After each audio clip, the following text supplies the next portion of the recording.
Hello again, true crime fans. We've got another mysterious case to explore. The case of the Foster family. Christopher Foster had always been considered a success. His mother, Enid, described him as someone who actively pursued financial opportunities from an early age. Along with his younger brother, Andrew, he aspired to follow in the footsteps of their late father, who had been a sales manager. Although they both aimed to become successful businessmen, Chris and Andrew had had a tense relationship since they were children. Andrew later explained that Chris's confidence and assertiveness had overshadowed Andrew's quiet nature. Despite this, both brothers were very close to their mother, Enid. In 1987, Chris married Jill, a housewife, and they had their daughter Kirstie in 1993. Chris's path to wealth began in the late 80s when he worked as a mattress salesman and used inexpensive pizza boxes for insulation. His life changed dramatically after he founded a successful engineering company. This business made Chris a self-made millionaire through the development of an innovative insulation material that became essential in the oil industry. The Piper Alpha oil rig explosion on July 6, 1988, had led to a catastrophic fire that lasted for days and claimed the lives of 167 people. After watching the news, Chris saw an opportunity in this tragedy and identified a market niche for fireproof insulation specifically for oil and gas rigs. Although many oil companies showed interest, they wanted certification of the product's effectiveness before signing a contract. To prove its value, Chris took the financial risk of mortgaging his house to fund an experiment.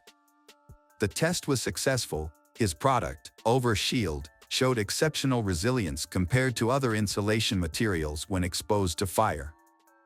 It even received a rare A1 fire test rating. Major oil companies quickly placed orders, making Christopher Foster a millionaire almost overnight. Reports suggested that he earned so much money that he didn't know how to spend it all. As his business grew, Christopher's annual turnover increased significantly from £50,000 to £1 million. By 2004, Chris's net worth had been reported to be £10 million. That same year, his wife Jill noticed a house in Shropshire Life magazine. It was Osbaston House, a beautiful mansion in Maesbrook, a wealthy village in Shropshire, England. The estate was 16 acres in size, had its own lake and equestrian grounds. Despite being offered at around £1.5 million, the house still needed repairs. Jill was so intrigued that Chris made an offer the next morning. Foster's family quickly sold their house and moved to Osbaston House.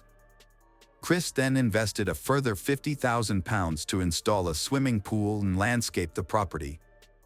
After settling down, Chris led a lavish lifestyle.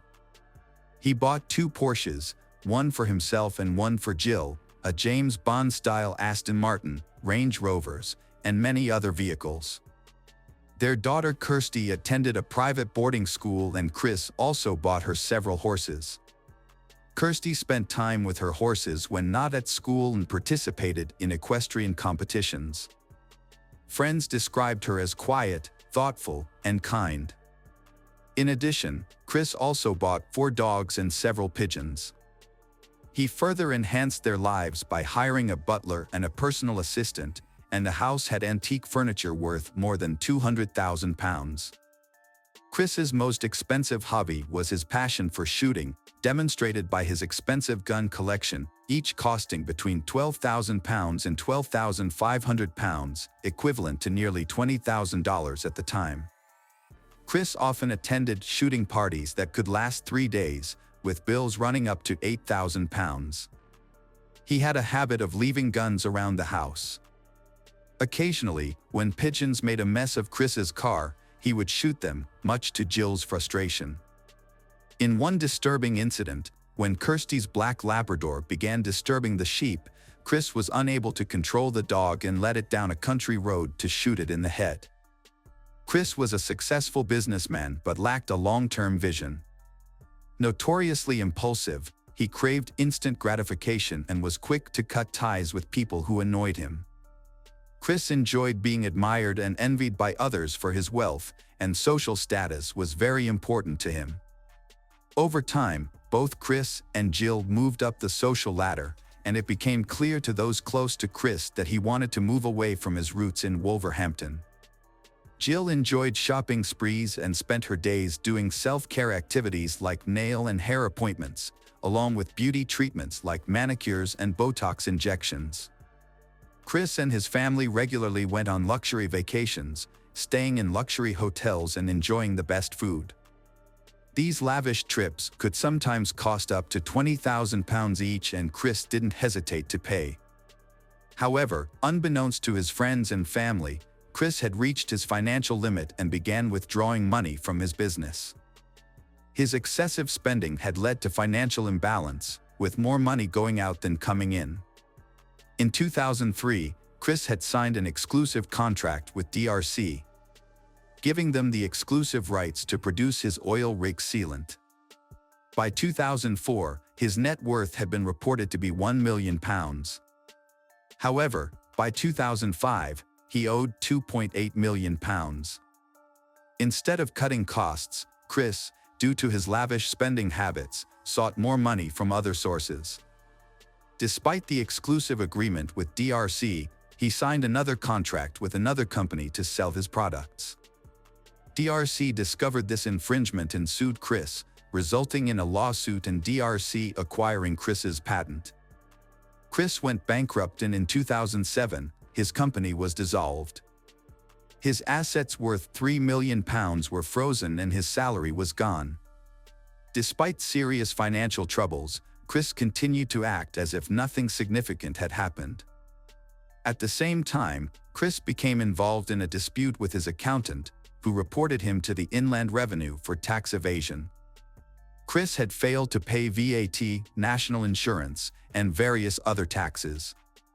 To deal with his increasing tax obligations, he had to borrow from banks to ease his financial strain. In addition, he had mortgaged the Osbaston House 3 times and withdrawn money from more than 20 different bank accounts. Despite his lavish lifestyle and constant spending, Chris still tried to hide the fact that he was deeply in debt. Chris gradually found himself struggling with overwhelming challenges, aware that time was ticking away and fearful of losing everything. However, during a conversation with a friend about houses, Chris insisted that he would never sell Osbaston House. Struggling with the pressure to maintain his flashy and knowing that his time and money were running out, Chris repeatedly sought professional help. He confided in the doctor, revealing his feelings of depression and suicidal thoughts. He started taking antidepressants. In August 2008, Chris came across a letter from his house managers posted on the front gate. The letter reported that they planned to return the following Tuesday to reclaim the house and other assets. The housekeeper said that when she showed Chris the letter, Chris appeared confused but remained silent. The nightmare that Chris had been avoiding had now become a harsh reality.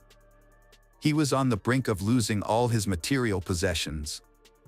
The thought of Kirstie and Jill losing their familiar lifestyle was unbearable for Christopher. His family faced the possibility of returning to Wolverhampton, saying goodbye to their lavish lifestyle. For a proud man like Chris, such a situation would have been extremely humiliating. On August 21, 2008, a friend contacted Chris via text message to ask about his health, and he replied, "Not good, things are about to happen to me." On August 25, 2008, the Foster's family received an invitation to a barbecue and clay pigeon shooting event. They then joined the gathering. None of the attendees noticed any signs of difficulty in the Fosters. Witnesses recalled that Chris appeared happy. Their family still exuded happiness without knowing what Chris had planned that night. Chris informed Jill that he wanted to leave the gathering. Although Jill wanted to stay a little longer, they eventually left around 8:30 p.m., arriving home just a few minutes later at 8:44 p.m., their route captured by home security footage. Soon after, Jill went to bed. At 11:30 p.m., Chris went upstairs to check on Kirstie, urging her to go to bed while continuing to text a friend online. Around midnight, Chris decided to turn off the internet, causing Kirstie to end her conversation with her friend and go to bed. At 3 a.m., Chris began his violent rampage. He entered Jill's room and used a silencer to shoot her in the head while she was sleeping. Next, he went to Kirstie's room and killed her in the same way. Home security cameras recorded Chris's actions as he carried a shotgun outside the dog cage, killing each dog with a shot to the head. He then went to the stables and killed the horses before burning the stables with the animals inside. Chris appeared expressionless in the video. To prevent firefighters from reaching the house, Chris blocked the main entrance, shooting at the tires to make movement more difficult. He also pumped 200 liters of oil from the family's tank into the house's basement through connecting pipes. It is clear that Chris took deliberate steps to completely destroy the Osbaston house. His actions appeared to have been motivated by a desire to prevent others from acquiring property that he could not keep. Chris burned down his house and covered his car and belongings in oil. The fire quickly spread and destroyed everything. Chris, still carrying a rifle, went back into the house and lay down next to Jill's body in the bedroom, holding her as flames engulfed them. At 4:11 a.m., the security cameras stopped working. A neighbor saw the growing fire and called for help. Firefighters quickly arrived. The fire was too intense and difficult to control.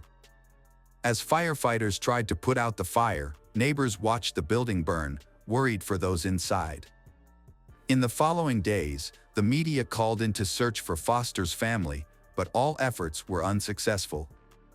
Because of Chris's wealth, the authorities opened an investigation, initially suspecting that the Foster family had been kidnapped. However, at the time, neither the bodies nor the security footage were found, so many speculated about what might have happened to them. It took 3 days for the fire to be completely extinguished. After the fire was extinguished, investigators carefully examined the house and found the bodies of Jill and Christopher on beds in a room that had collapsed into the living room. However, there was no sign of Kirstie. While some hoped she could have escaped, others feared she had been kidnapped. Sadly, Kirstie's remains were found in the rubble a few days later. Investigators used a brush to carefully collect her remains into a hearse. A fragment of Kirstie's skull revealed that she had suffered a gunshot wound to the head, like her mother. After examining the body, the police began to suspect that Chris had committed a crime. At the same time, they began investigating his financial situation. When they dug deeper, they discovered that Chris, a seemingly successful businessman, was actually heavily in debt. His total debt had reached £4 million, and when creditors tried to take his assets, they discovered that Chris had intended to demolish the house to ensure that there was nothing left for them to take. Security footage confirmed the police's suspicions. Chris committed the murders and took his own life without leaving any explanation or warning. Speculation about the motives behind the brutal crime led to 2 main theories. One theory had suggested that Chris, feeling ashamed of having lost his fortune, chose to commit the heinous act to avoid admitting his failures. Another theory had proposed that Chris, being self-centered, decided to destroy everything rather than face the possibility of loss. However, Enid had disagreed with these theories. She had firmly believed that Chris acted out of love for his family, trying to protect them from financial ruin. She had defended him and felt a deep sense of sympathy for his situation. In contrast, Chris's brother Andrew had held a very different view. Despite not speaking for 16 years, Andrew had briefly considered reconciling with Chris for their mother's sake. However, his fear of a hostile encounter had kept him from reaching out. Andrew had alleged that Chris had bullied and sexually assaulted him during their childhood, leading to a tumultuous relationship. Andrew had maintained that Chris exhibited bullying and controlling behavior. Andrew's attempts to reconcile with Chris in 1999 had been met with resistance. Chris had responded to Andrew's letter with a demand for a written apology, stating that Andrew would have to beg and scrape on bended knee to make amends. Andrew had believed that Chris refused to acknowledge his past wrongdoings and instead held on to long-standing grudges. For months after the tragedy, on December 19, 2008, a joint funeral had been held for 15-year-old Kirstie and 49-year-old Jill at their local village church. The service had been quiet and respectful, attended by close friends and family. Both Kirstie and Jill had been buried in the same plot, as requested by Jill's family. Chris had received a private funeral and was buried elsewhere. In the years following the tragedy, the remains of the burnt-out house and the family's charred belongings had been left on the site. These had included Kirstie's first aid book for her horses and a handwritten note detailing the family's meal plans for the week of the tragedy. The ruins of the house had remained until 2011 when the debris had been cleared. The 16-acre estate had been sold in 2014, with plans to build a new 6-bedroom house. Although the property had been put up for sale in 2012, it had taken 2 years to sell, reportedly after the price had been reduced. The reasons behind Christopher Foster's actions may have been financial struggles and the pressure to maintain a wealthy image. However, this had not justified the horrific outcome. Instead of having made sensible financial decisions or confiding in his loved ones, Chris had chosen a destructive path that had had devastating consequences for everyone involved. Hey detectives! Welcome back. We've got another mysterious case to explore. The case of Tanya McKinley. Tanya McKinley was born on January 25, 1961, in the small town of Milton, Florida. She grew up in a loving family and was very close to her older sister. After graduating from high school, Tanya decided to move to Pensacola, a town about 25 miles away from her hometown. She pursued a career in the medical field. Tanya moved to a new city with her cousin Vanita, and they shared an apartment. After moving in, Tanya met a man named James, and they began dating. They eventually moved in together and had a son, Timothy, in 1983. Although Tanya was happy to be a mother, her relationship with James was troubled. They argued frequently, and about a year after their son was born, they decided to go their separate ways. By the end of 1984, Tanya was temporarily living with Vanita, who was now married with 2 children. Tanya planned to find her own place as soon as possible. On New Year's Eve, Tanya, Vanita, and her husband decided to celebrate at a local bar. They left their children at a late-night daycare. Around midnight, Vanita and her husband were getting ready to leave, but Tanya wanted to stay a little longer. Since the daycare closed at 1 a.m., Vanita agreed to pick up Tanya's son, allowing Tanya to stay at the bar. Before leaving, Vanita asked Tanya how she planned to get home, since they had driven there together. Tanya replied that she would get a ride from their acquaintance at the bar. However, when Vanita woke up on January 1st, she found that Tanya had not yet returned home. At first, Vanita thought Tanya might have slept over with a friend, so she was not too worried. Then, Vanita's mother-in-law arrived with heartbreaking news. Tanya had been found dead around 3 a.m. A Pensacola resident was on her way to the vet with her daughter. While driving, her daughter pointed out a person on the side of the road. Pensacola thought it might be a mannequin, but when she got out to check, she discovered it was a human body. Pensacola immediately returned home and called the police. Upon arriving at the scene, officers found the body of a woman lying in an empty lot beside the road. She had no shoes, her tights were down, and her dress was pulled up. Near the body, a blue towel with what appeared to be bloodstains was found. The police identified the victim as 23-year-old Tanya McKinley. Further investigation led them to discover her shoes and purse nearby, containing identification with her name on it. The body was turned over to medical experts for further examination. Meanwhile, police continued to process the crime scene. They soon discovered that Tanya likely did not die where she was found. There was no significant blood near the body, except for a stain on a towel, and signs on the ground suggested that the body had been dragged to the side of the road. On the towel and Tanya's body, investigators found several clues, including dog hair and a human hair. They suspected that the hair belonged to the killer, and that the killer may have owned a dog. Medical experts determined that Tanya had suffered a head injury from a heavy object, but her cause of death was actually strangulation. They also confirmed that Tanya had been sexually assaulted. A semen sample was collected from her body, but at the time, DNA analysis was not yet widely used in forensic science. However, the experts were able to establish that the suspect had type B blood. Police began to develop a list of potential suspects. Police turned their attention to Tanya's ex-husband, James. After talking to Tanya's family and friends, police discovered that James and Tanya had argued frequently before and after the birth of their son. When Tanya decided to end the relationship, James was unhappy and tried to convince her to stay. Police believe that James followed Tanya to the bar on New Year's Eve, leading to a confrontation that ended in murder. They brought James in for questioning, but he denied any involvement in the crime. He also agreed to provide hair samples for comparison.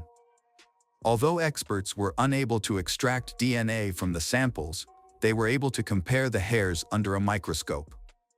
The results showed that James' hair was significantly different from the hair found on Tanya's body and the towel.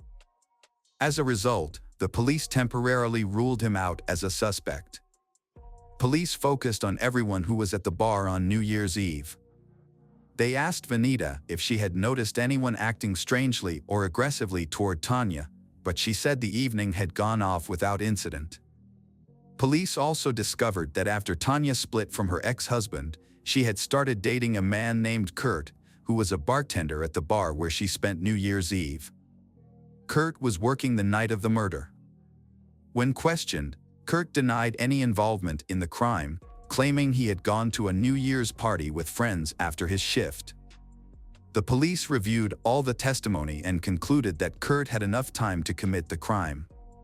Based on numerous interviews with people at the bar, the police determined that Tanya was last seen alive at 1:15 a.m., but no one saw her leave.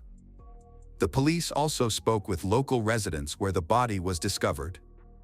A family reported driving past the scene at around 2 a.m. and were certain that there was no body at that time. This meant that Tanya was killed about 1.5 hours after she was last seen alive. During this time, Kurt was unable to provide an alibi. He volunteered to take a lie detector test, but the results were inconclusive, and further investigation revealed that Kurt's blood type did not match the killer's blood type, as determined by a semen sample. As a result, Kurt was cleared of the crime. Unable to analyze DNA from the killer's semen, and with no witnesses or concrete evidence, police could only assume that the perpetrator likely lived in the area where the body was discovered. The case had been closed for years due to lack of concrete evidence. Timothy, who was only 18 months old when his mother died, was raised by his father and Tanya's family. Together, they kept the truth about his mother's death a secret. When Timothy was 14 years old, he was informed that his mother had died in a car accident. As Christmas approached that year, out of curiosity, he searched his father's closet for his present, and Timothy stumbled upon a shocking letter addressed to television host Montel Williams, written by his father himself. In a letter, Timothy's father wrote asking for help in solving the murder of Timothy's mother, Tanya. The letter included a detailed account of the crime, which was the first time Timothy learned of his mother's tragic fate. Years later, in the early 2000s, police reopened Tanya's case, hoping that advances in DNA technology might help identify the killer. Police sent all available evidence to a lab for analysis. Experts discovered that the blood on a blue towel near Tanya's body came from a man, not Tanya. They created a DNA profile of the unidentified man and uploaded it to the FBI database. But there were no matches. The case was put on hold until 2015, when it was reopened, 30 years after the murder. Through investigation, the police discovered from the FBI's archive database that a person had some similarities with the DNA found at Tanya's crime scene. However, the match was not strong. To investigate further, the police learned about the person's family background and even contacted his relatives for assistance. These relatives cooperated and provided DNA samples for comparison. Unfortunately, the DNA analysis showed that his family was not involved in Tanya's death, leaving the police with no new leads. In 2018, a journalist named Tony Adam became interested in Tanya's case. Tony contacted the police offering help. And the police became suspicious of his involvement. Tony joined the investigation despite having no background in criminal investigations. The police, who had made little progress in the case, hoped that Tony's involvement wouldn't hinder the investigation. In 2019, a year after Tony got involved, police decided to identify the killer's relatives. This time, they enlisted the help of Parabon, a genetic genealogy company, and expanded the search to include primarily the DNA of known criminals. Parabon expanded its search to public genetic databases, which were much larger in scope. Unlike DNA evidence collected from a crime scene, these databases contain DNA samples that people have voluntarily uploaded to find relatives. To find the killer, experts used a process of elimination, carefully analyzing the family trees of potential relatives to identify someone who matched their suspect's criteria. They were looking for a man who was at least old enough to have committed the crime in 1985 and had a connection to the area where the crime was committed. In 2020, police identified a suspect in Tanya's murder. Daniel Wells, 57, had been arrested in the late 1980s for assault and indecent exposure. At the time, he was living in Pensacola, working as a carpenter and living with his wife and children. But to confirm whether Daniel was actually the killer, detectives needed to compare his DNA to the profile they collected from the crime scene. To prevent Daniel from fleeing, the police approached cautiously. They kept watch, waiting for an opportunity to collect a DNA sample from him without arousing Daniel's suspicion. Daniel threw a cigarette butt out of the car window near his workplace. The police collected the cigarette butt and immediately sent it to the lab for analysis. Experts extracted DNA from the saliva on the filter and compared it to the DNA of the killer in the Tanya case. The results were a match. The police eventually identified Daniel as the culprit and arrested him the same day. Despite the DNA test results, the police still tried to get Daniel to confess. They arranged for a patrol officer to stop Daniel's car under the pretext of doing a routine ID check. Detectives then approached Daniel, informing him that he needed to accompany them to the station without providing any further explanation. By withholding information, they intentionally kept Daniel in suspense, allowing them to proceed with the investigation cautiously. The police approached Daniel, informing him that he needed to come with them to the police station without further explanation. During the investigation, the detectives slowly steered the conversation toward Tanya's murder, asking Daniel about his whereabouts on the night of the murder. At first, he claimed to have never seen Tanya. However, when the detectives revealed that his DNA was found at the crime scene, his story began to unfold. As the questioning continued, Daniel's denials became increasingly unconvincing, and he grew more and more agitated. Detectives made it clear that the DNA evidence was irrefutable and that he would face consequences for his actions. As the interrogation continued, Daniel denied his guilt and became increasingly agitated. The police said the DNA evidence was incontrovertible and he would face the consequences for his actions. Faced with the evidence, Daniel finally broke down and began to speak. He and Tanya went to his house, where they had sex after drinking. However, an argument broke out. The argument escalated, and in a fit of rage, Daniel picked up a heavy wooden cutting board and hit Tanya over the head. When he realized she was dead, Daniel panicked and dumped her body in a location where it was later discovered. On his way back, Daniel discarded Tanya's belongings and returned home. When questioned about the dog hairs found on Tanya's clothes and towel, he attributed them to his roommate's black Labrador. Contrary to Daniel's claim that Tanya died from a head injury, the medical evidence clearly showed that the cause of death was strangulation. In a possible chain of events, Daniel struck Tanya in the head, but when he realized she was still alive, he resorted to strangling her. The police gathered enough evidence to arrest him for murder. Police then contacted Tanya's family, including her son Timothy, to inform them of the developments in the case. Timothy was deeply moved, thanking the police for finally identifying his mother's killer. 2 weeks after his arrest, Daniel's body was found in his cell. An investigation confirmed that he had committed suicide. Hello, crime enthusiasts. Are you ready for another chilling investigation? The case of Kirsten Hatfield. Kirsten Hatfield was born on February 12, 1989, in Midwest City, Oklahoma.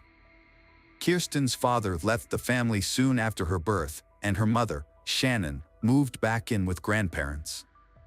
When Kirsten was 2 years old, they moved to their own home. Later, Shannon remarried, but the marriage was short-lived, leaving Shannon to care for her 2 young daughters alone. Kirsten, being the older sibling, took on a lot of responsibility, helping her mother care for her younger sister, Faith.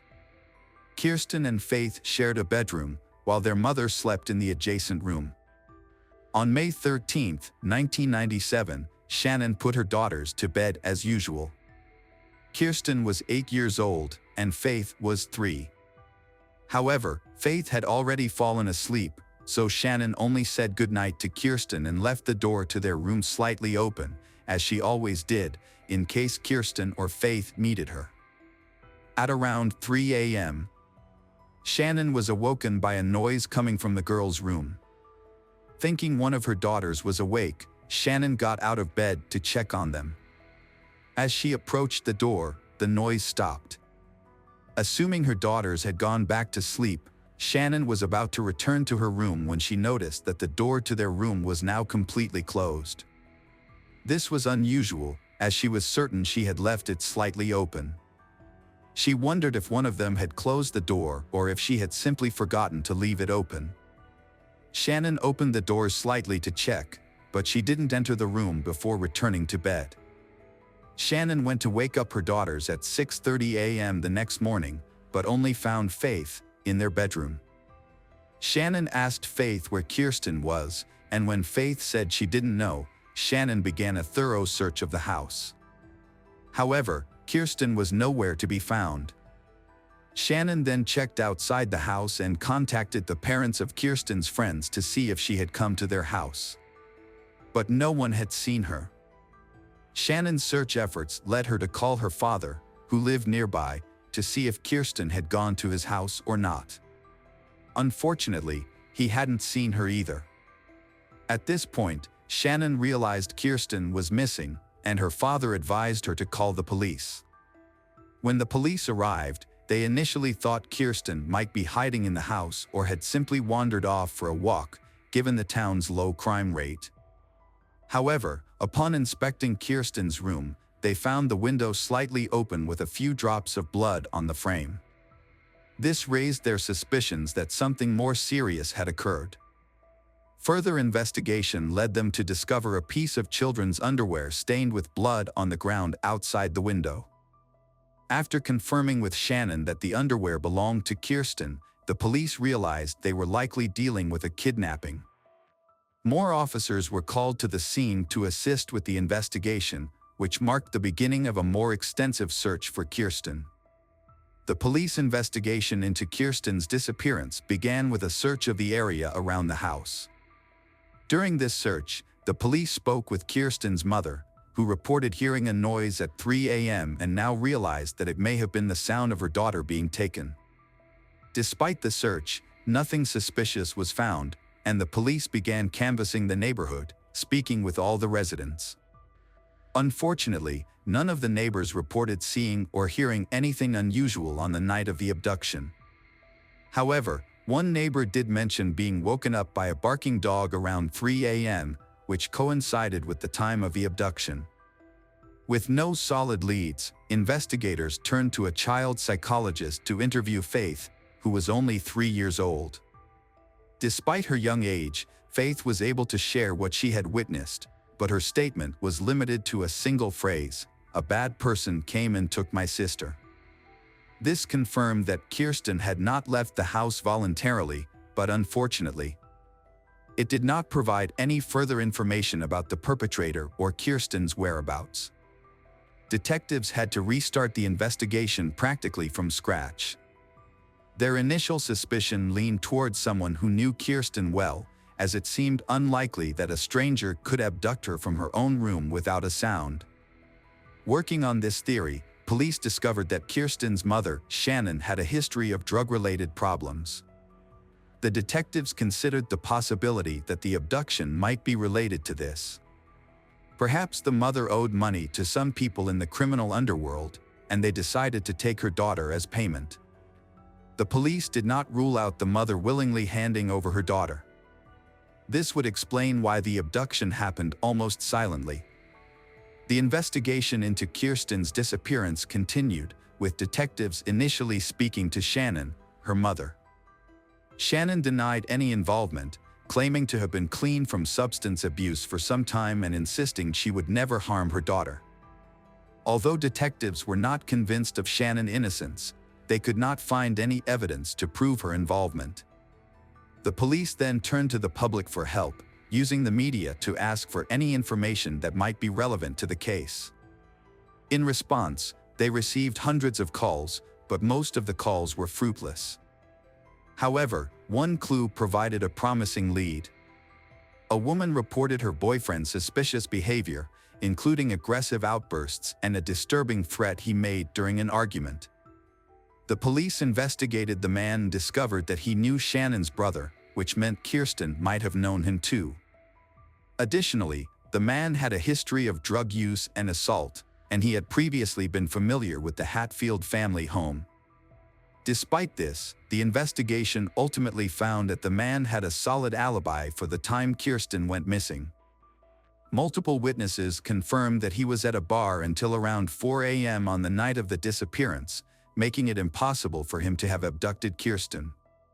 Detectives pursued multiple leads, but each one led to a dead end. As time passed, the hope of finding Kirstie alive began to fade. Kirstie's mother, Shannon, refused to give up.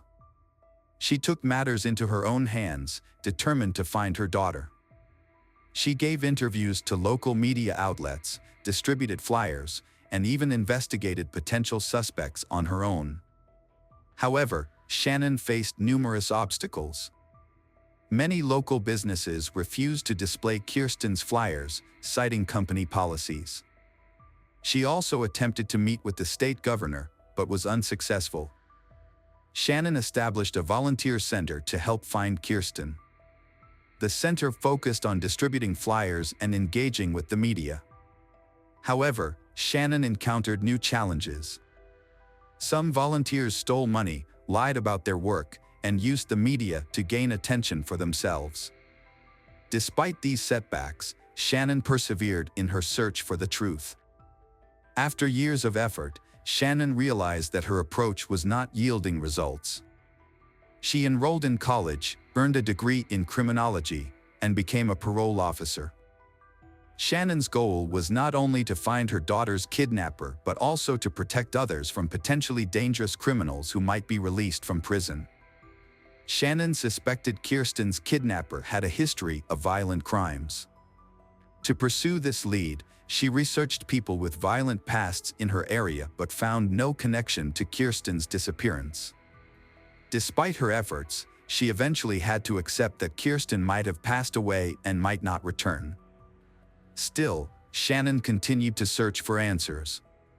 Periodically, police reopened the case to investigate new leads, working with the FBI to create an updated sketch of Kirsten's possible appearance.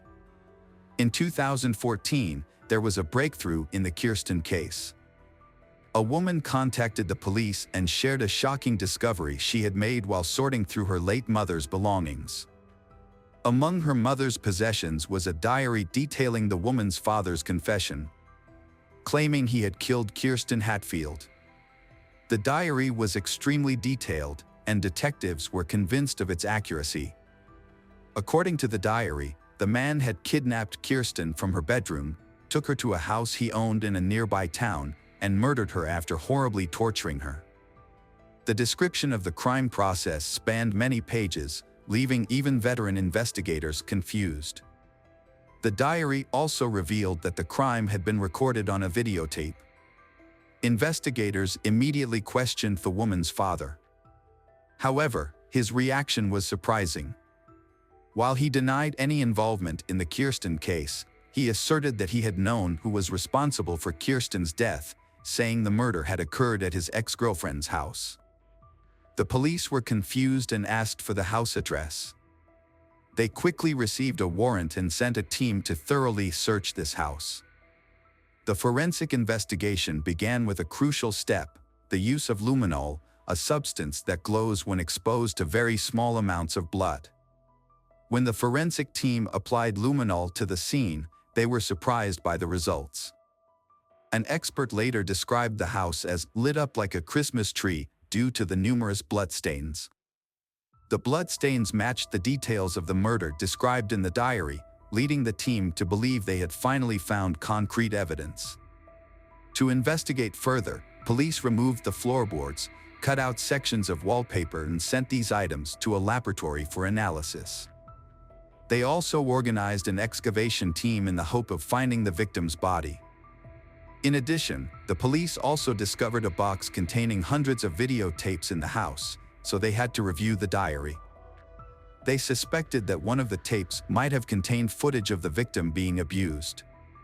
Detectives meticulously reviewed each tape, but after hours of analysis, none of the tapes were related to the murder. Excavations also proved fruitless, with no remains or evidence found in the soil.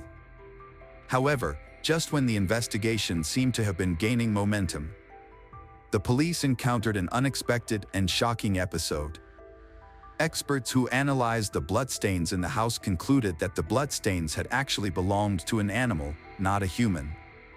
This revelation left the police stunned and wondering what had just happened. Had someone deliberately deceived them with a cruel joke? Or was the person writing the diary struggling with mental health issues and convinced by a false narrative that had developed in their mind? The truth was still unknown.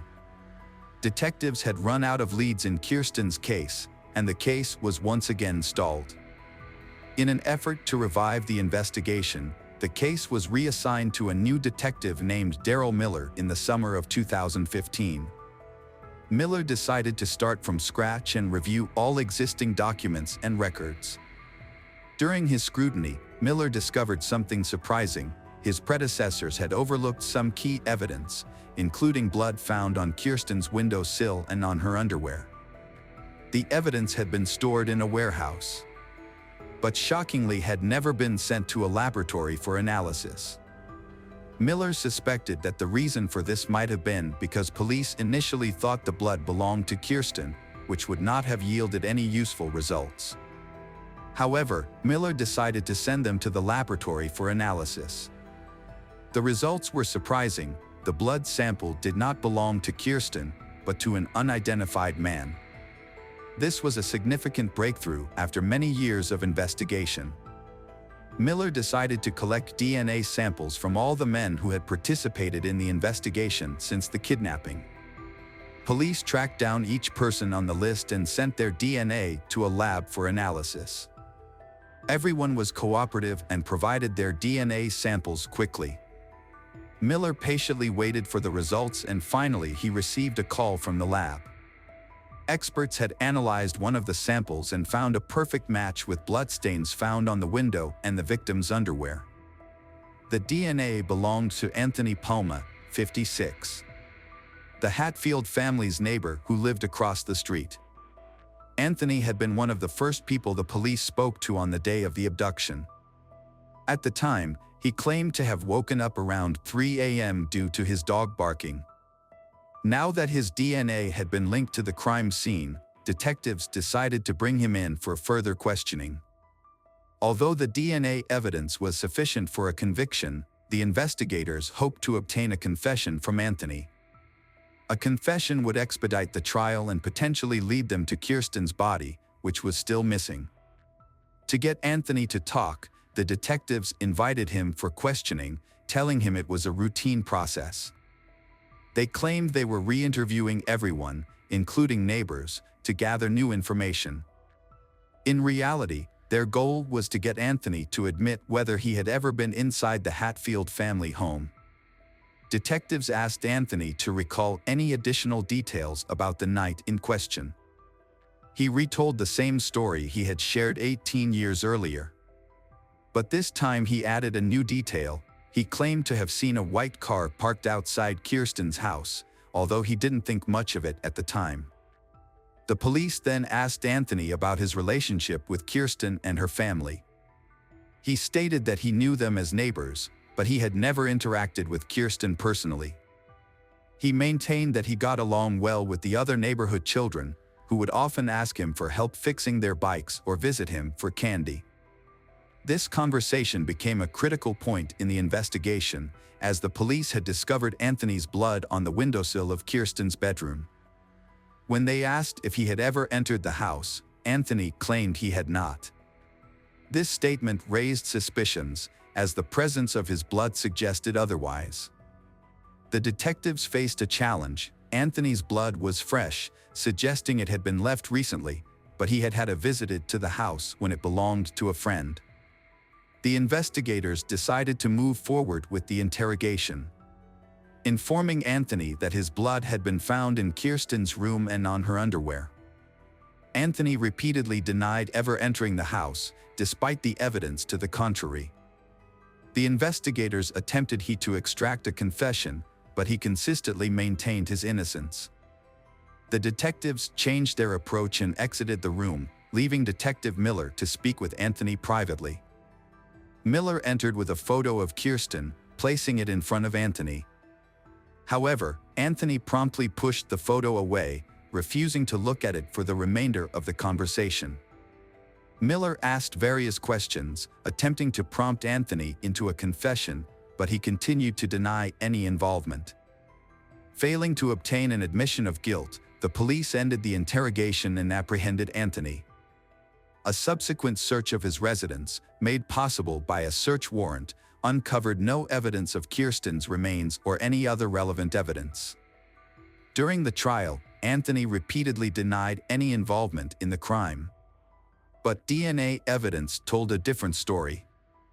As the trial progressed, new details emerged that the police had initially overlooked. It was revealed that Anthony had a history of run-ins with the law, including a prior conviction for breaking into a girl's bedroom and assaulting her. He had also been imprisoned in the 1980s for a violent attack involving a weapon. Anthony's past convictions signaled his dangerousness, yet were overlooked in 1997. In 2017, a jury returned a guilty verdict for Kirsten's kidnapping and Kirsten's murder, and Anthony was sentenced to life in prison. Despite the guilty verdict, Anthony never disclosed the location of Kirsten's body. Kirsten's mother refused to give up hope, however. She consistently reached out to Anthony, calling and visiting him in prison, in an effort to find out where Kirsten's body was. She spent hours trying to extract the truth from him, but ultimately, she was unsuccessful. Tragically, in 2019, Anthony was killed by his cellmate, who was motivated by a desire for revenge for Anthony's horrific crime against a child. As a result, Kirsten's family's only hope of finding Kirsten's body now depends on hikers or tourists who might stumble upon it in remote national parks, where Anthony may have buried her. Hi there, investigators. It's time to uncover the truth behind another case. The case of Callie Ann Poulton. Callie Ann Poulton was born on September 20th, 1989, in Rochester, New York. As an only child, she received all the love and attention from her parents. However, when Callie turned 3, her parents decided to divorce, and she stayed with her mother, Judy. Despite the divorce, Callie's father maintained a good relationship with Judy and regularly visited his daughter. After the divorce, Judy moved to a quiet suburban apartment complex in Rochester. Although Callie's father helped with childcare, Judy faced financial difficulties. To make ends meet, she took on a part-time job delivering magazines to her neighbors. Her goal was to save enough money to take Callie on a trip to Disney World the following summer. On the evening of May 23, 1994, Judy was preparing for her delivery shift. She was at home, inserting leaflets into the magazines, when Callie asked to go for a walk. It was an evening, and Callie wanted to ride her tricycle. Judy checked outside and saw other children playing in the yard, so she allowed Callie to go out for a short time, instructing her to stay within the yard. Callie ran outside with her tricycle, and Judy planned to finish preparing the magazines and then take Callie to McDonald's after completing her delivery route. Judy stepped outside with the magazines, intending to call out to her daughter Callie, but Callie was nowhere to be seen. Judy looked around the yard, called out her daughter's name, but there was no response. She searched the yard and then the surrounding complex grounds, but Callie was gone. Usually, when Callie rode her tricycle, the creaking of its wheels was noticeable, but now there was silence. As Judy's panic grew, she began to cry out for her daughter, drawing the attention of the neighbors. They joined her in searching for Callie, but no one had seen Callie. The complex was heavily wooded, and a fence separated the houses from the nearby highway, making it unlikely that Callie could have wandered off on her own. Judy knew that Callie was only allowed to ride her tricycle in their yard, and Callie had always obeyed her mother before. It was also unlikely that Callie could have gone far on her small bike without being seen. With each passing minute, Judy's fears grew, and she decided to call the police. The officers arrived quickly and began a thorough search of the complex. As the search continued, officers went door to door, asking if anyone had seen Callie. Police suspected that Callie was still in the complex, and they believed the suspect was likely a resident of the complex. It would have been difficult for an outsider to get inside, kidnap Callie, and drive away without being noticed. To assist in the search, residents of the 300-apartment complex voluntarily allowed police to enter their homes. In case there was no one in the house, the complex manager used the spare key to search. Unfortunately, searching each apartment yielded no results. Callie and her bike were not found. After an all-night search, the case was reclassified as a kidnapping at around 4 a.m. A specialist unit took over the case, and detectives questioned Judy about possible enemies. They asked Judy if Callie's father was involved, but Judy ruled this out and said he had no motive. Detectives also asked if Judy had noticed anyone suspicious among the residents. She mentioned Mark, a 22-year-old man who had just moved in with his wife and young son. Judy noticed Mark's behavior was unusual. Judy and Mark spoke briefly a few times, and during one conversation, Mark commented that Callie was beautiful. Although Judy had heard similar comments from others, Mark's tone made her uncomfortable. What really caught her attention, however, was when Mark added that he had spied on all the little girls in the complex and that Callie was the most beautiful. Judy became increasingly wary of Mark after their conversations, and she made an effort to limit her interactions with him, even though they still occasionally crossed paths in the yard. One conversation in particular raised her suspicions. Mark asked Judy if Callie would tell Judy if someone tried to touch her. Judy found this question alarming and quickly ended the conversation. As a result, she no longer allowed Callie to play with Mark's son, even when she was present. During her conversation with detectives, Judy recalled a detail that had previously seemed insignificant. When she was searching for Callie, she had asked Mark if he had seen Callie, and he claimed he did. Judy also noticed that Mark's sneakers were missing their laces, but at the time, she was too worried about Callie to think much of it. The detectives brought Mark in for questioning, and he denied any involvement in Callie's disappearance. He even agreed to take a polygraph test, which he passed. However, Judy's own account provided Mark with an alibi, as she had seen him on the playground with his son at the time she was searching for Callie. The police also searched Mark's apartment but found no sign of Callie or her bicycle. As a result, Mark was no longer considered a suspect, and the investigation continued without any leads. The police investigation into Callie's disappearance began by questioning her mother, Judy, as a standard procedure.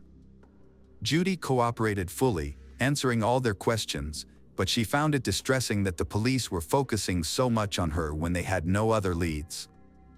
As the search for Callie continued, the case received widespread attention, with news reports, billboards, and flyers throughout the city.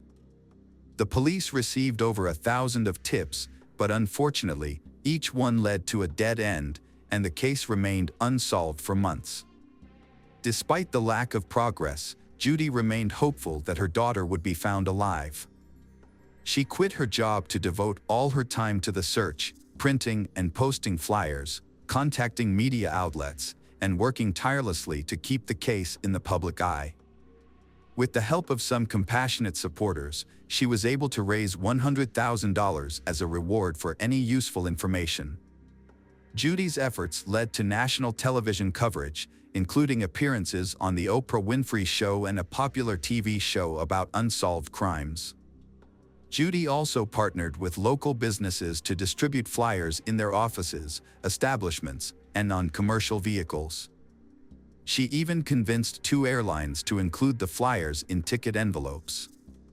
Although these efforts generated new leads, the police were unable to make any significant progress in solving the case. The turning point in the case occurred when a woman called the police on August 9, 1996 to report a serious argument with her husband. She was tired of his strange behavior and wanted a divorce. In an attempt to persuade her to stay, the husband confessed to a shocking crime: he had killed Callie. The woman was stunned and immediately called 911 and revealed her husband's identity to the police. The husband's name is none other than Mark Kirstie, Judy's neighbor. However, the detectives faced a significant obstacle. Under state law, any information shared between spouses was protected and inadmissible in court. This meant that even if Mark's confession was true, the police couldn't use it as evidence to arrest or question him. Furthermore, Mark had been in his yard with his child shortly after Callie's disappearance, and his apartment had been searched early in the investigation, making it unlikely that he had the opportunity to kidnap and kill her. The detective in charge of the case, Detective Crow, decided to talk to Mark after hearing his wife's story. Mark and his family had moved out of the complex just weeks after Callie went missing due to serious allegations. Mark had been accused by the 2 girls' parents of standing naked in front of his house, which made the detective suspicious. Although no investigation had been launched, the incident appeared to be suspicious. Crow traveled to Mark's new home, 50 miles from Rochester, but encountered resistance. Mark's mother opened the door and said her son would not talk to the police without an attorney present. Mark learned about his wife calling the police and contacted a lawyer. This meant that the police could not use Mark's confession to his wife as evidence, and his lawyer could prevent any questioning. Despite this, Crow persisted. While talking to Mark's mother, Mark appeared and Crow persuaded him to answer some questions about Callie's case. Crow suggested they discuss the matter over coffee at a nearby restaurant. Mark agreed to Crow's surprise, but only on the condition that Crow would then take him to see his lawyer. Crow and Mark stopped at a nearby Italian restaurant. Crow tried to engage in the conversation normally, avoiding any pressure or tense questions. This approach seemed to work as Mark began to open up more while they waited for their food. Mark expressed deep remorse for his actions towards Callie and explained that her image had haunted him for the past 2 years, constantly appearing on news reports and flyers. Crow tried not to scare Mark. Crow had spoken to Mark before in the early stages of the investigation. But this new conversation felt different. Crow believed that Mark was feeling proud of having avoided capture, so Crow decided to appeal to Mark's ego. Crow told Mark that Mark was actually smarter than the entire investigation team, and Mark responded by saying that he didn't want to sound boastful, but his method of handling the bike was actually very smart. Mark offered to share details about how he got rid of the bike, but only on the condition that Mark wouldn't discuss anything else. Crow maintained a friendly and non-threatening tone, reassuring Mark that he was in control of the conversation and could share as much or as little as he wanted. Mark said that Callie's tricycle had been in his apartment 3 days after she went missing. Mark knew that the police would probably search every apartment without a warrant when a child was in danger, but Mark found a loophole in the law. Although police could search for a missing child, they were not allowed to search for physical evidence. This meant they could only test spaces that were large enough for a child to fit. To hide the bike, Mark decided to disassemble it and hide the bike's parts in small and hard-to-reach areas of his apartment.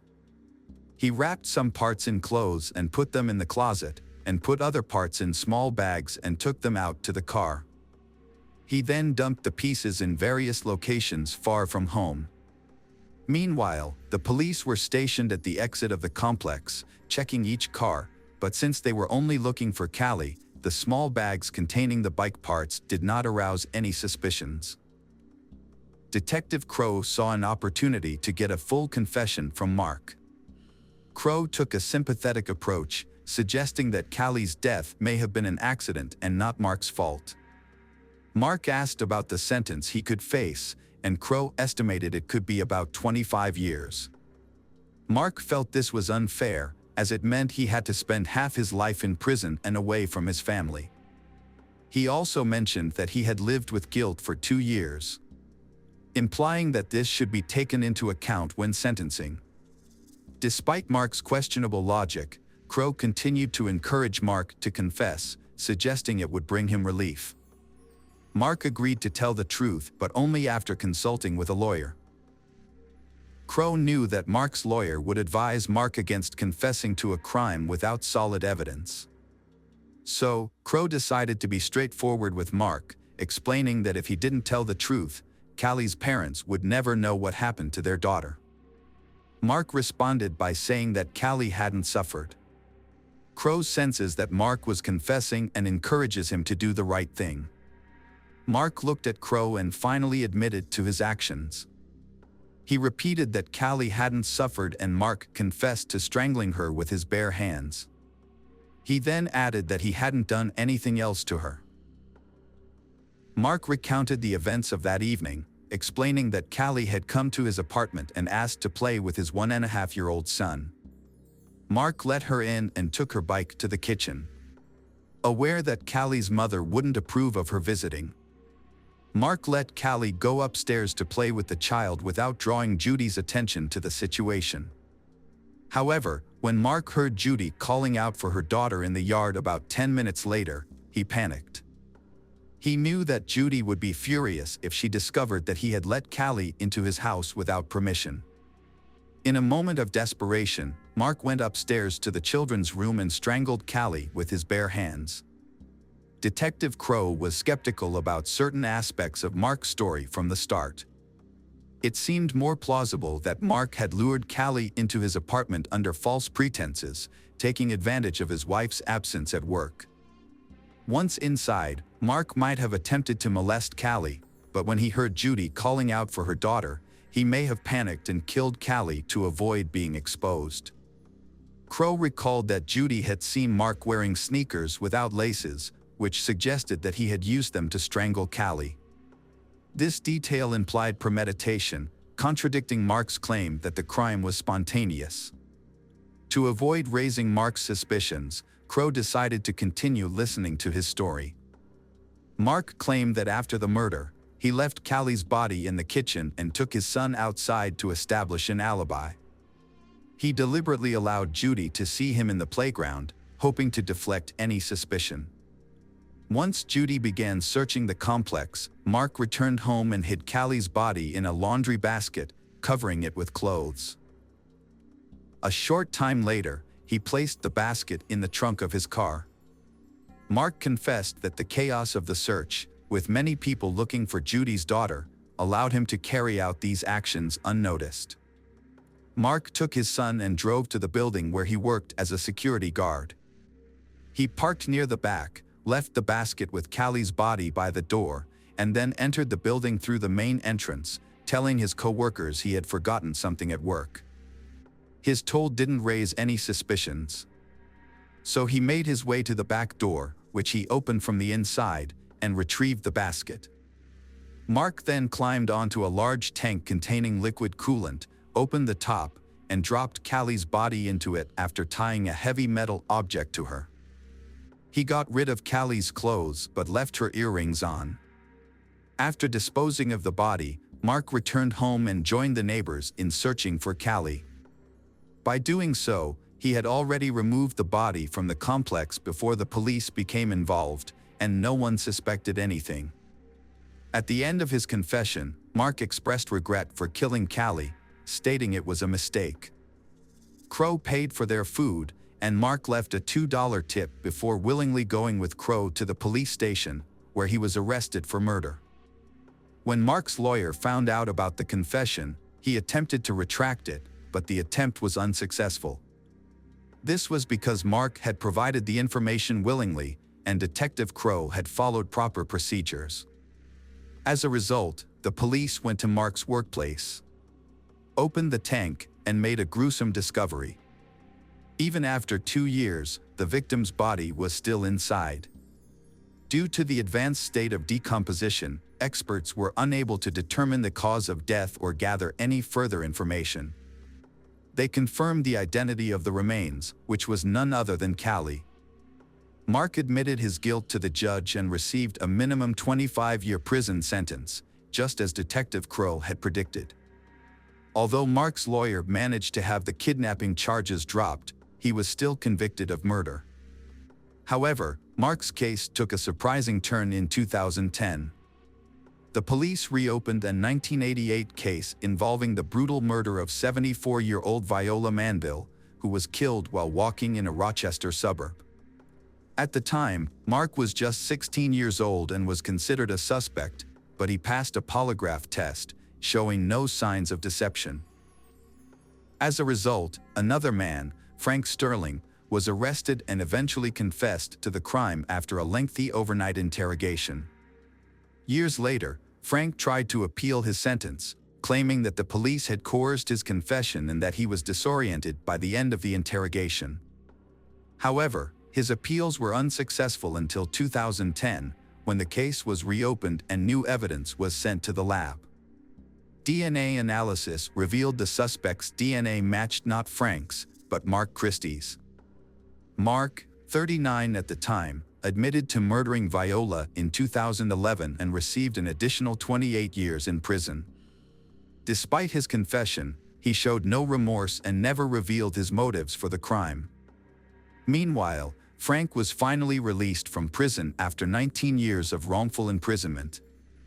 He went on to sue the authorities and was awarded nearly $10 million in 2014. However, his life was cut short when he died of a heart attack in 2017 at the age of 54. Mark is currently serving his sentence in prison, but he may be eligible for parole in the near future.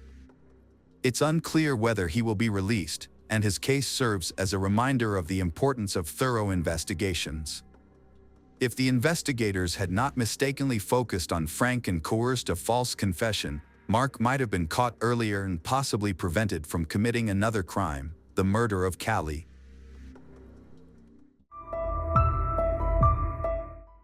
Hello friends, Welcome to our channel. Today we're going to take a look at another horrible case with you. The case of Nicole Laub. Around 5 p.m. on August 19, 2014, a man called Portland's Emergency Services in Oregon, USA, to report a woman who had been stabbed in the chest. The victim was still alive but struggling to breathe, so the caller urged the operator to send an ambulance to the Timber Creek apartments as quickly as possible. As police officers rushed to the scene, they had no idea that the victim's final words would hold the key to cracking the case. The victim, later identified as Nicole Laub, had been receiving assistance from the couple living at the crime scene when paramedics arrived. Despite their best efforts, Nicole sadly succumbed to her injuries, but not before uttering a crucial phrase. The detectives spoke with the 911 caller, who provided a more detailed account of what had occurred. While walking down the stairs of the apartment building towards the parking lot with his wife, the man heard a scream. He turned to his right and saw a woman running towards them, shouting, "He stabbed me. He stabbed me." The woman explained to the couple that she did not know her attacker, but was able to describe him as wearing camo pants and a black hoodie. The manager of the Timber Creek apartments identified a 29-year-old colleague, Nicole Laub, as the victim. She had been working as a leasing consultant at the complex for a few weeks. On August 19th, as part of her duties, Nicole drove a golf cart around the complex to deliver lease renewal letters to residents. Each applicable resident also received a balloon tied to a package of popcorn.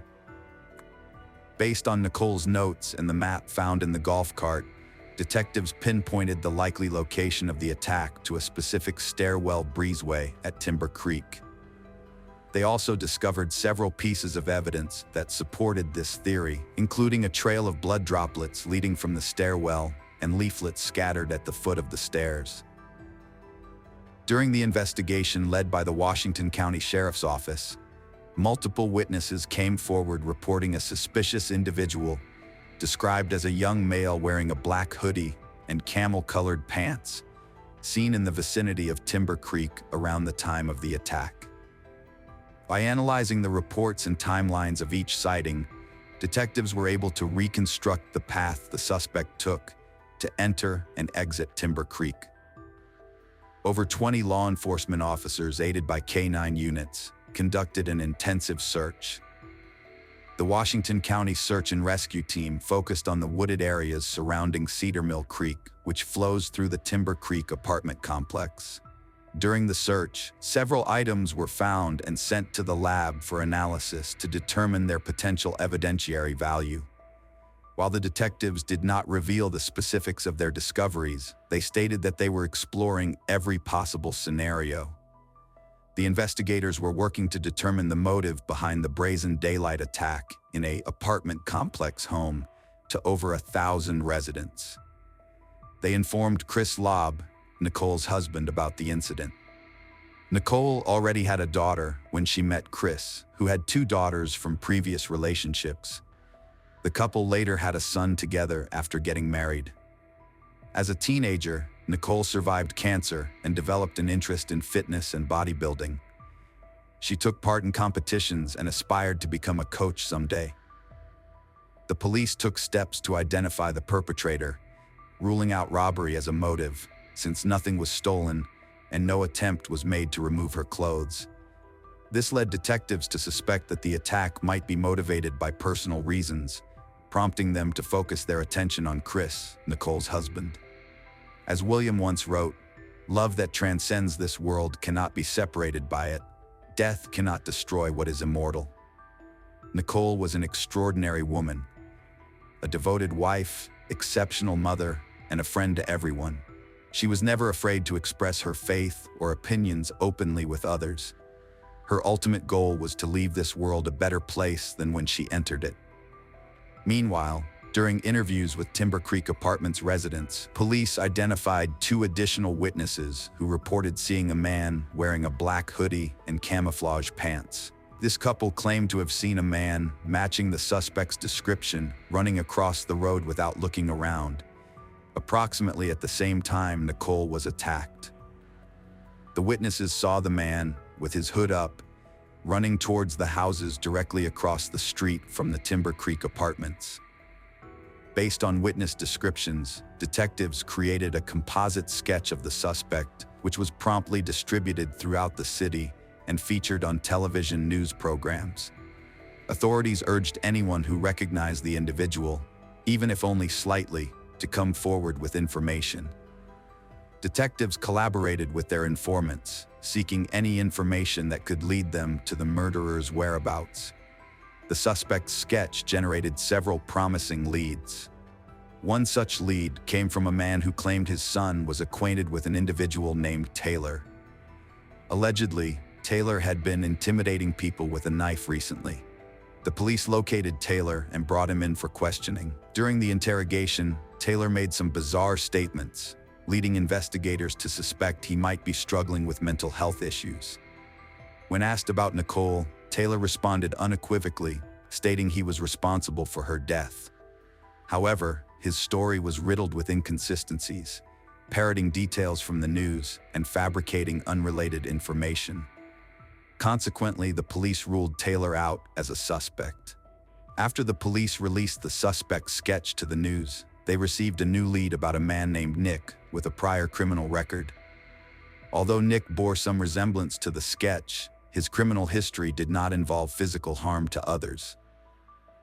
The police brought Nick in for questioning, but his behavior raised suspicions. When questioned about Nicole's case, Nick denied any involvement and requested a lawyer. Following this, the police obtained a search warrant for Nick's home, where they found a black hoodie and camouflage pants. However, the hoodie did not match the witness's description, as it featured a prominent white logo on the front. The police sent the clothing to the lab for analysis, but no evidence linking Nick to the crime was found. They also obtained Nick's mobile phone records, which showed he was not near the crime scene at the time of Nicole's attack. As a result, the police cleared Nick as a suspect, and the investigation came to a standstill.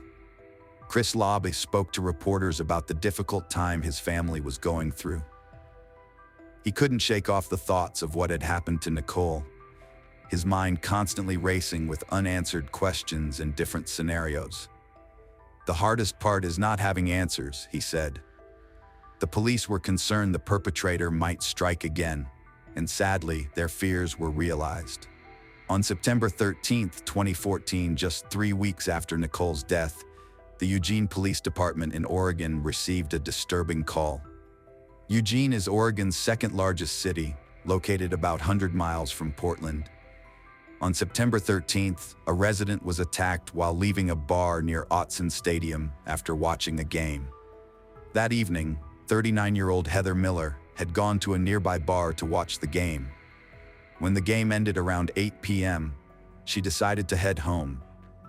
Since the streets were almost empty, she left the bar to call a cab, but discovered her phone was out of battery.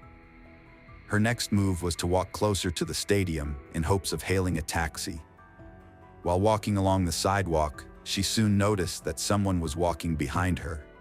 Crossing to the other side of the street and turning around, she saw that the man following her had done the same. She quickened her pace, but soon felt a blow to the back of her head, which knocked her unconscious. When she regained consciousness, she found herself face to face with the criminal, who by this time had pulled off her pants in an effort to fulfill what was most likely the motive for the attack. Heather tried to reason with him. She told him she had a daughter and asked him to please let her see her daughter again, but he kept punching her regardless. Heather said that for every word she uttered, she received a punch in the face. At some point, Heather realized that her only chance to survive was to pretend to be dead. She closed her eyes and didn't move. When the attacker got what he wanted, he immediately ran away. This man severely beat Heather, but she found the strength to stand up and walk out into the middle of the road. A minute later, a car stopped and the driver called 911. Paramedics soon arrived and took her to the hospital. She was conscious and was able to talk to a detective who arrived soon after. At that time, neither she nor the detective knew that the one who attacked her was already at the police station. There's a park near the stadium where the man attacked Heather. A policeman on a bicycle was on duty there that evening. He saw a man running away, stopped him, and noticed that his hands and shoes were bloody. The officer detained him and called a patrol car, which took the detainee to the police station. Despite his age, 17-year-old Jamie Tinoco had repeatedly come to the attention of the police. At the time of his arrest, he was on probation for unlawful possession. Tinoco started using substances at the age of 12, and according to his parents, they could not control him. He dropped out of high school when he was a freshman, and just a day before the attack on Heather Meir, he was arrested for driving without a driver's license but was soon released. During interrogation, Tinoco confessed to attacking Heather. The guy behaved absolutely calmly and indifferently because he had believed he'd done nothing wrong. His behavior gave the Eugene Police Department reason to assume that Heather was not his first victim. The police released his photo, thinking that there might be other women affected by his actions who would come forward. After releasing Tinoco's photo, the Eugene police caught the attention of detectives investigating Nicole Laub's death. They noticed that Tinoco's facial features bore a strong resemblance to those of the suspect in their composite sketch. As they dug deeper, they discovered that Tinoco resided with his parents in Portland, and their apartment was conveniently located directly across the street from Timber Creek. This alarming coincidence further fueled their suspicion that Tinoco might be the perpetrator responsible for Nicole Laub's tragic demise. The detectives questioned Jamie about Nicole Laub's case, hoping he would admit to assaulting her, just as he had confessed to assaulting Heather Miller. However, Tinoco denied any involvement in Nicole's death and refused to answer their questions. Consequently, the police had to search for evidence to connect him to Nicole Laub's murder. Jamie Tinoco had lived with his parents in a residence directly opposite the Timber Creek apartment complex. Following this, the police secured a search warrant for his parents' apartment, whereupon they discovered a black hoodie and camouflage pants in Jamie's room. These items were subsequently sent to a laboratory for analysis. Nevertheless, the laboratory report proved disappointing, as it did not reveal any DNA evidence linking Nicole to any of Jamie Tinoco's possessions, and consequently the investigation stalled. Although there was no conclusive proof that Tinoco was responsible for Nicole's death, there was a significant amount of evidence connecting him to the assault on Heather Miller. During the trial related to the attack on Heather Miller, Tinoco did not dispute his involvement and even seemed to take pride in his actions, presenting himself as a youthful gang member. He was unapologetic, smiling, and conveying a sense of no remorse for what he had done. Tinoco had wandered away from a group of young offenders who were on a supervised trip with the Washington County Juvenile Department. He approached Heather from behind, hit her, knocking her out, and then pulled her into the bushes near Watson Stadium. As a result of the attack, Heather still experiences nightmares and flashbacks. She also suffered physical harm, including a chipped front tooth. Additionally, the attack left her with a broken nose and other injuries that required reconstructive surgery to fix. Since then, Heather has had to cope with the trauma by finding a new job, and even now, she becomes uncomfortable when people approach her from behind or when she walks alone on the street, especially at night. Heather Miller clutched two family members' hands as she sat with more than a dozen supporters before reading her statement aloud in the Lane County Circuit Court. Tinoco appeared to be grinning in court as the victim stood recalling the disturbing details of her attack, how she begged for her life to see her daughter again. When the judge asked Tinoco why he was grinning, he said he didn't know. The judge said the fact that he showed no remorse scared her and called Tinoco a danger to the public, imposing a maximum sentence. The victim, surrounded by her friends and family, walked out of the courtroom. As a brave mother of two, She had told the judge that she prayed Tinoco would never have the chance to harm anyone else in the same way. Refusing to be defined by her ordeal, she was determined to read her statement aloud and make her voice heard, demonstrating remarkable strength and resilience from the very beginning. The judge was not swayed by the defense's portrayal of Tinoco as a teenager whose actions were influenced by years of substance abuse. Instead, the judge formed an opinion about Tinoco's character based on his behavior in the courtroom.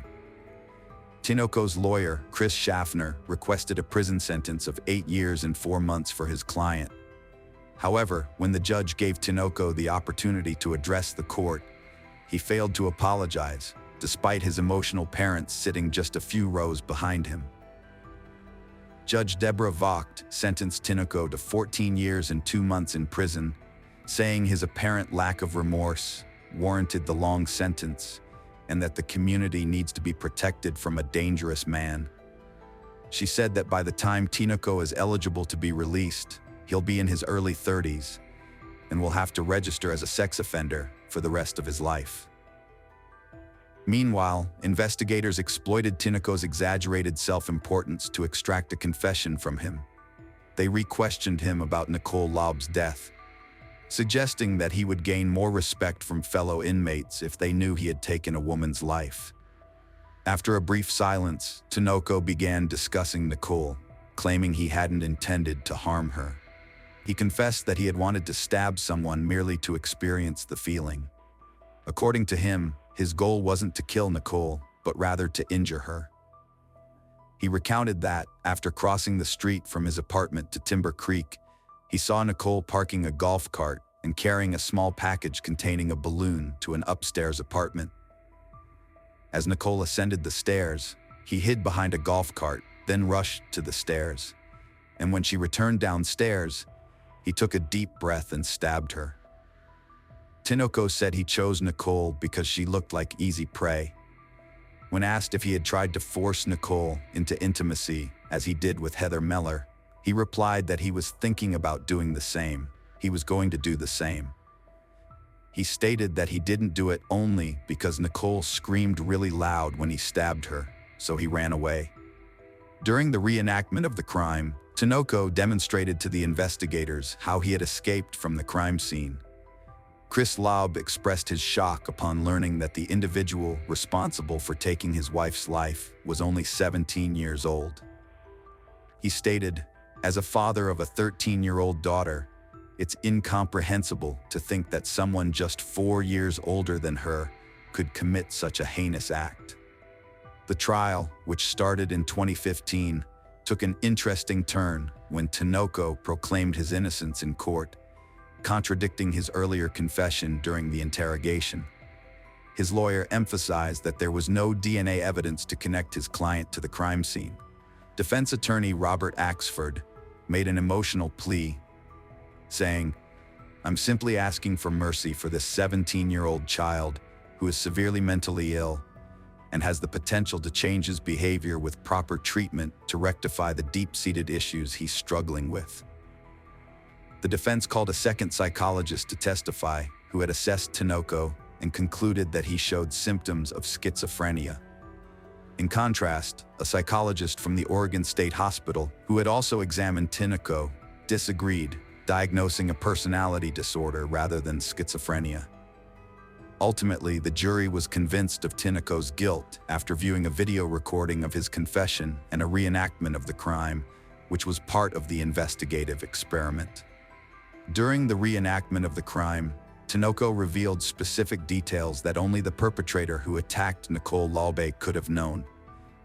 In the penalty phase, the jury faced two options: sentencing Tinoco to life imprisonment without parole, or to life imprisonment with the possibility of parole after 30 years. However, the jury decided that there were not enough mitigating circumstances to justify a life sentence with the possibility of parole after 30 years. Consequently, Tinoco was found guilty on all counts in 2017.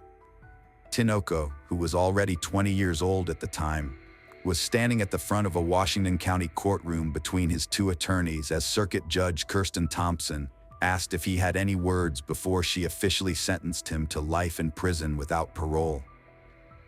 He held his hands down below his waist in front of him, his mouth twitching. "I ask for forgiveness," Tinoco said. He then sat down.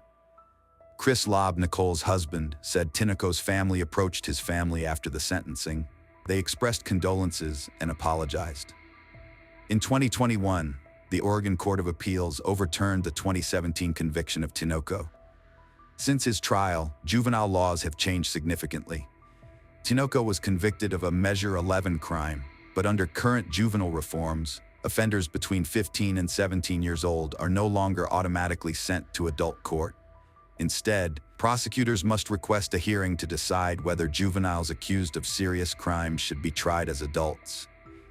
If Tinoco is retried and reconvicted, his defense team may seek a lesser sentence. The Lobby family, including Nicole's father, Rich Jones, were shocked and saddened by the overturned conviction, knowing they would have to relive the emotional trauma of the trial. Despite the setback, Tinoco remains in prison, and the Nicole Lobb case is far from over. Hello friends, welcome to our channel. Today we're going to take a look at another horrible case with you. The case of Matthew Patrick Podolak. Matthew Patrick Matt Podolak was born on June 10, 1975 in Ohio, USA to Patricia Romano and Leonard Podolak. During his high school years, Matthew was a member of the school hockey team. After graduating, he enlisted in the U.S. Navy. Following his naval service, Matthew secured a job at Phoenix Industrial Finishing, a company owned by his uncle. However, he struggled to get along with his colleagues. According to his sister Kirstie Duca, some coworkers disliked him, possibly due to jealousy over his expected promotion and his uncle's plans to groom him to take over the business. Matthew enjoyed pursuing outdoor activities, such as boating, camping, and hunting. In his free time, he also played softball and hockey. Matthew met Holly McFeature in 2003, and they began dating shortly after. They eventually moved in together in a home in Cleveland. Their friends described Matthew as a man overjoyed to have found someone to settle down with and start a family. Within a year, they had their first child, a daughter named Samantha, and about 2 years later, they had a son named Josh. The family also included a third child from Holly's previous relationship. Matthew's mother, Patricia, described how her son fell deeply in love, giving himself 110% to the relationship. He was truly devoted to Holly. However, by 2005, their romance had deteriorated, becoming argumentative, strained, and divisive. Whenever Matthew and Holly quarreled, he would leave home and spend the night at a friend's place. This wasn't an isolated incident, and his friends repeatedly urged him to break off the relationship, warning him about Holly's selfish behavior. Despite their concerns, Matthew refused to listen and always went back to her. Matthew held a life insurance policy that named Holly McFeature as the beneficiary. Despite friends warning Matthew to remove Holly from the list of beneficiaries, he refused to do so. Russell, Matthew's closest friend, portrayed Matthew's emotional state as fluctuating wildly, veering from extreme happiness to intense anger, upset, tears, and occasional fear. Russell also testified that he was aware Matthew had sunk into depression during that period. According to Russell, Matthew was overly ecstatic about his future life and was particularly enthusiastic about raising all 3 kids. However, given the unstable situation, Russell cautioned Matthew that he needed to take precautions to safeguard himself and remove any firearms from the house. In 2006, after the hockey season came to an end, Matthew turned to online gambling, which led to significant financial losses. His family and friends soon became aware that he was struggling with his mental health, as he was clearly unwell and depressed. At the urging of his loved ones, Matthew sought medical attention from a doctor, who subsequently prescribed him antidepressant medication. By Memorial Day weekend, Russell Harry had become very worried about Matthew's physical health. After enlisting Matthew's help to move a motor from one boat to another, Russell noticed some alarming changes. Matthew, once very strong, had now gained weight and was sweating excessively. He was also complaining of back pain and felt he had lost his strength. Russell urged Matthew to see a doctor and even recommended a specific physician, Dr. Thomas Mandat. Matthew saw Dr. Mandat on July 26, 2006. During this visit, Russell overheard Holly yelling at Matthew in the background, telling him he was too stupid to know which doctor he was supposed to see. At the appointment, Matthew complained about back pain. After examining him, Dr. Mandat diagnosed Matthew with kidney stones and prescribed medication to help pass the stones and alleviate the associated pain. On July 30th, Matthew phoned his father to share the news that he had purchased a fishing rod for his daughter and was eager to take her and his father on a fishing trip in the near future. His father reported that Matthew sounded enthusiastic and was looking forward to their outing. Later that same evening, Matthew attended a party hosted by Russell, who would later testify that Matthew's physical appearance was alarming. He had put on even more weight, was sweating excessively, and struggled to walk without support. Additionally, Matthew complained of severe back pain. Later that evening, Holly reached out to Matthew's father to inform him that she had called 911 because Matthew was in distress. The father had a brief conversation with his son over the phone and found him to be confused and extremely upset. Following the ambulance's arrival, Matthew was rushed to Parma General Hospital due to suspected organ failure. It was eventually discovered that Matthew's kidneys had failed, and the doctors diagnosed him with metabolic acidosis, a condition where his blood had become excessively acidic. Dr. Mandat, a member of the emergency medical team, suspected that Matthew might have ingested a toxic substance, such as methanol or antifreeze. He and the team questioned Holly, who was present, about the possibility of Matthew having swallowed antifreeze or medical alcohol. However, she denied that Matthew had taken anything. On July 31, 2006, Matthew Podek passed away in the hospital due to kidney failure. According to Dr. Mandat's testimony, metabolic acidosis is typically caused by respiratory problems. However, that was not the cause in this case.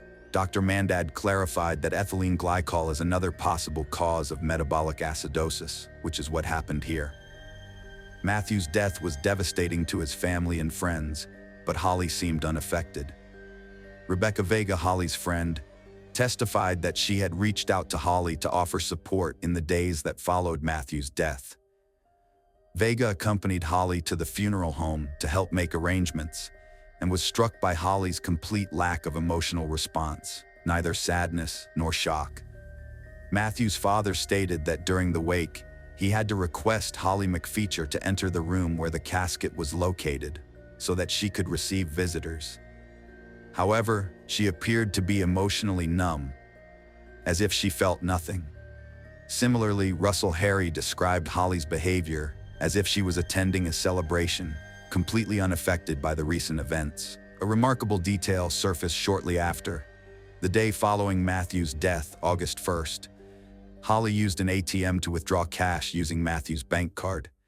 Furthermore, she wrote checks in his name, effectively draining his bank account. Holly was subsequently arrested and charged with 2 counts of forgery after Matthew's mother notified the authorities about the suspicious activity. In the end, Holly agreed to pay restitution and received a 1-year probation sentence. Her family claimed she had only been trying to obtain money to support the couple's children in Matthew's absence.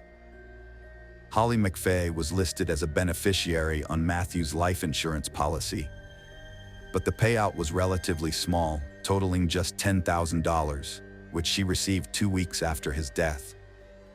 During a visit to Holly's home, her friend Rebecca Vega noticed cleaning solvents left out in the open in the kitchen, which she found concerning given the presence of young children. When Vega inquired about the substances, Holly explained that one of the items was antifreeze, which Matthew had used to winterize his boat. Matthew's best friend, Russell, testified that Matthew hadn't owned a working boat since 2004 or 2005, when the engine failed. Michael Jama, a Cleveland police officer who had known Holly McPhee since 2002, would often visit her house for coffee and conversation. He'd typically call ahead to avoid interrupting another man's visit. One day, he called to check if he was catching her at a bad time, and she told him not to worry about it anymore, explaining that Matthew had passed away the previous week. The officer was struck by her casual tone, which seemed careless and heartless to him. After Matthew's death, Holly had his computer handed over to a friend who then removed certain content from the hard drive. She also cut up his clothes to make a quilt, which meant that his father and brother were left with no clothing items to remember him by. 6 weeks later, Holly started dating Charles Lipham, a police officer from Cleveland. At first, she told him that her ex-boyfriend had died from kidney failure. However, she later changed her story after the autopsy results were released in January 2007, revealing that Matthew Podak's system contained a large amount of ethylene glycol, the active ingredient found in antifreeze. Holly confided in her new lover, Charles Lipham, that Matthew might have intentionally taken something to end his life. The autopsy report revealed that Matthew Podak's death was caused by chronic ethylene glycol intoxication, but the coroner was unable to determine whether it was an accident, suicide, or homicide. Holly also told Sean Walsh that Matthew had died in an industrial accident, suggesting that a colleague might have poisoned him out of jealousy due to his privileged position as the boss's nephew. However, Matthew's family suspected that the person responsible might have been someone within their inner circle. In 2007, after Holly moved away, detectives visited her former house and seized 2 bottles of antifreeze from the garage, as documented in the police report. Later that year, following her breakup with Charles Lipham, Holly met Jameson Kennedy at the bar where she worked. This was in the spring of 2008. Notably, Holly did not share any information about Matthew's death with Jameson. It is worth mentioning that Jameson Kennedy had a substantial criminal record and struggled with alcohol and drug abuse. One day in September 2008, Holly and Jameson were together, drinking and intimate, when Holly became emotional and started discussing Matthew. She broke down in tears, saying she wanted to escape the situation and leave Cleveland behind. She expressed regret over what had happened. Jameson asked her what she was sorry about, and Holly confided that she had tampered with Matthew's drinks, causing him to fall ill over time and eventually leading to his death. Jameson was unsure if she was telling the truth. Following Holly's confession, Jameson met with an old friend, Santiago Feliciano, a lawyer. Jameson shared Holly's admission with Santiago, who advised him to report the information to the authorities if he believed it to be true. After Jameson discussed Holly's confession with her, he called her to clarify the details. But during their phone conversation, Holly vehemently denied ever harming Matthew, accusing Jameson of misquoting her. She insisted she never told him about putting anything in his drink and would never do such a thing. The incident marked the beginning of the end of their relationship. Jameson accused Holly of cheating on him on November 8, 2008, and confronted her at her house to discuss his suspicions. Feeling scared, Holly called the police. When the officers arrived, Jameson attacked them, leading to his arrest and charge of assault. Jameson Kennedy was later found guilty and sentenced to 10 years in prison for assaulting the officers. Not only that, but after his arrest, he also informed the police about Holly's alleged confession. He refused to protect the person responsible for his own arrest. As a result, more and more evidence pointed to Holly McPhee's involvement in Matthew Podolak's death. The police initially investigated Matthew's death in 2007, following the release of the autopsy report. However, they did not initially suspect foul play, which led to a lengthy delay in the case. Let's examine the autopsy report in more detail. As a seasoned forensic pathologist and medical examiner with over 10 years of experience, Dr. Galita's job involved performing autopsies and determining the causes and nature of death. With more than 3,500 autopsies under his belt, he was well equipped to conduct the autopsy on Podolak, which he did the day after Podolak's death. 6 months after the incident, in January 2007, the autopsy report detailing the findings was released. The report, which was signed by the doctor and the county coroner, Dr. Elizabeth Balge, concluded that Tupac's death was caused by chronic intoxication due to ethylene glycol, although the manner in which this occurred remained undetermined. Dr. Galita explains that the ethylene glycol Matthew Podolak ingested entered his bloodstream and was quickly metabolized by alcohol dehydrogenase in his liver. This enzyme facilitates certain chemical reactions in the body. The resulting metabolite was converted into oxalate, which then combined with calcium to form calcium oxalate crystals. A large quantity of these crystals accumulated in Matthew's kidneys, hindering their proper function. Dr. Galita stated that Matthew's flank pain, which began in May 2006, was caused by crystals in his kidneys. An examination of Matthew's kidneys revealed not only damage, but also signs of the kidneys attempting to heal. Additionally, Dr. Galita discovered crystals in Matthew's heart and brain and diagnosed him with severe acute myocarditis, an acute inflammation of the heart muscle. According to Dr. Galita, Matthew's myocarditis could not have developed from a single instance of ethylene glycol ingestion, but rather required at least 3 weeks to develop. Furthermore, Dr. Galita ruled out the possibility that Matthew had suffered a heart attack. Dr. Galita reached the conclusion that Matthew's death was caused by long-term poisoning from ethylene glycol. She believed that this poisoning happened due to a series of acute, but non-fatal, intoxications that occurred over a period of at least 3 months.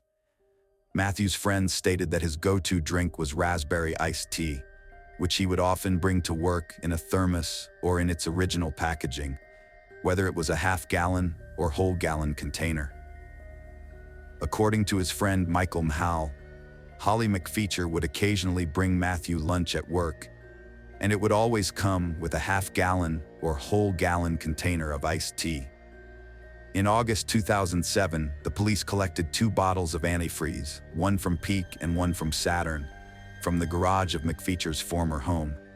This was 3 years after she had moved out, and also after the autopsy results had been released in 2010. The coroner's report was later amended, and Dr. Frank Miller, the then county coroner, signed off on the updated document.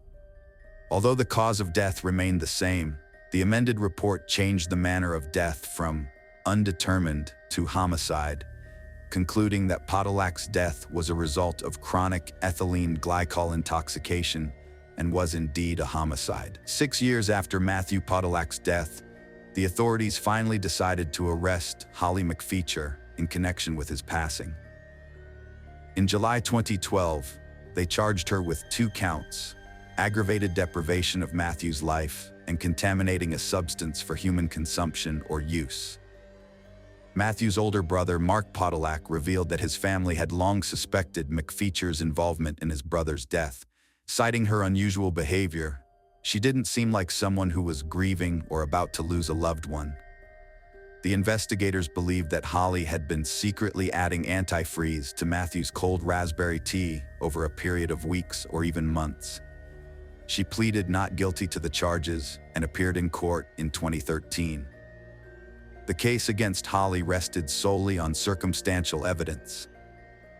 During the trial, the prosecution called 15 witnesses, including Matthew's family and friends, Dr. Galita, Dr. Thomas Mandat, Matthew's doctor, and several police officers involved in the investigation.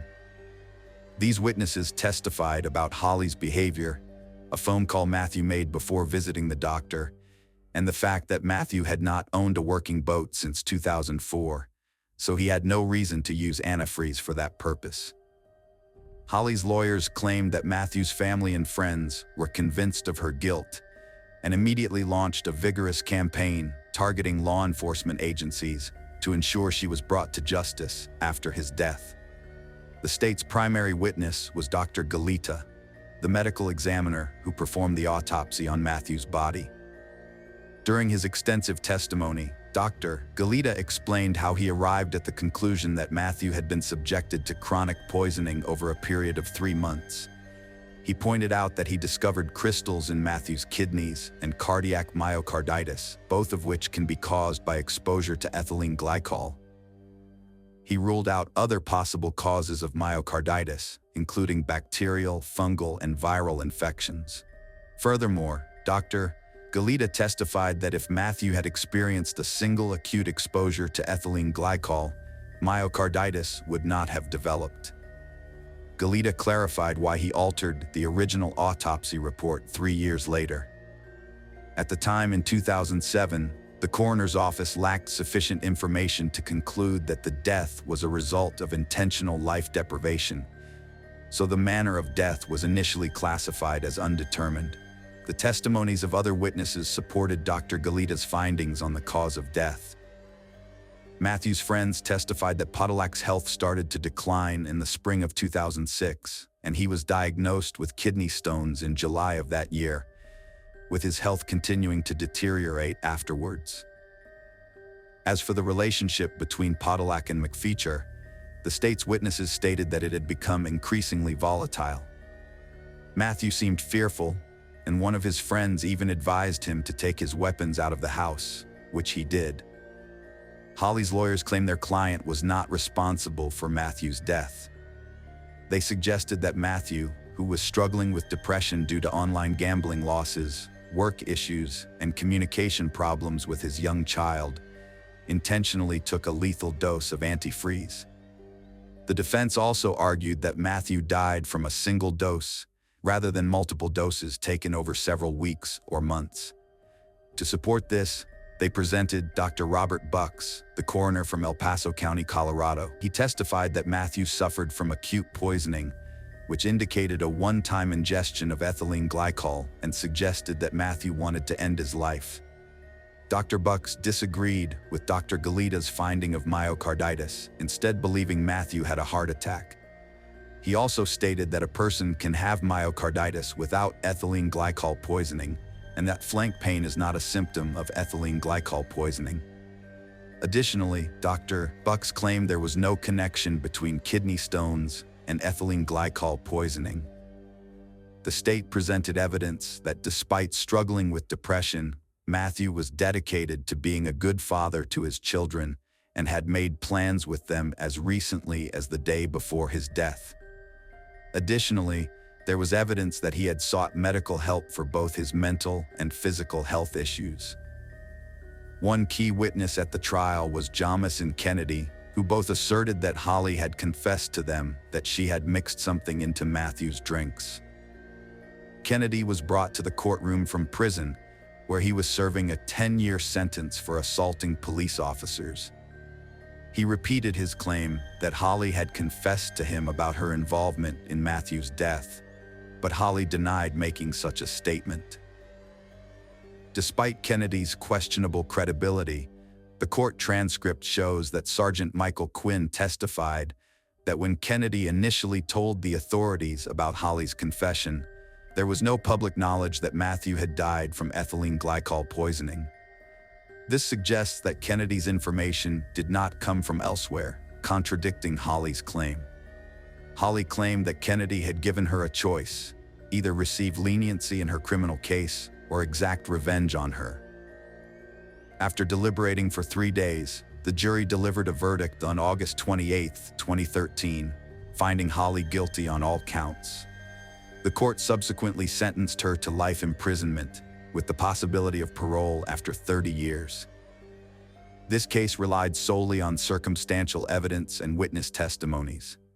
In your opinion, was Holly truly guilty? Is it plausible that Matthew intentionally consumed antifreeze for 3 months in an attempt to harm himself? Hello friends, welcome to our channel.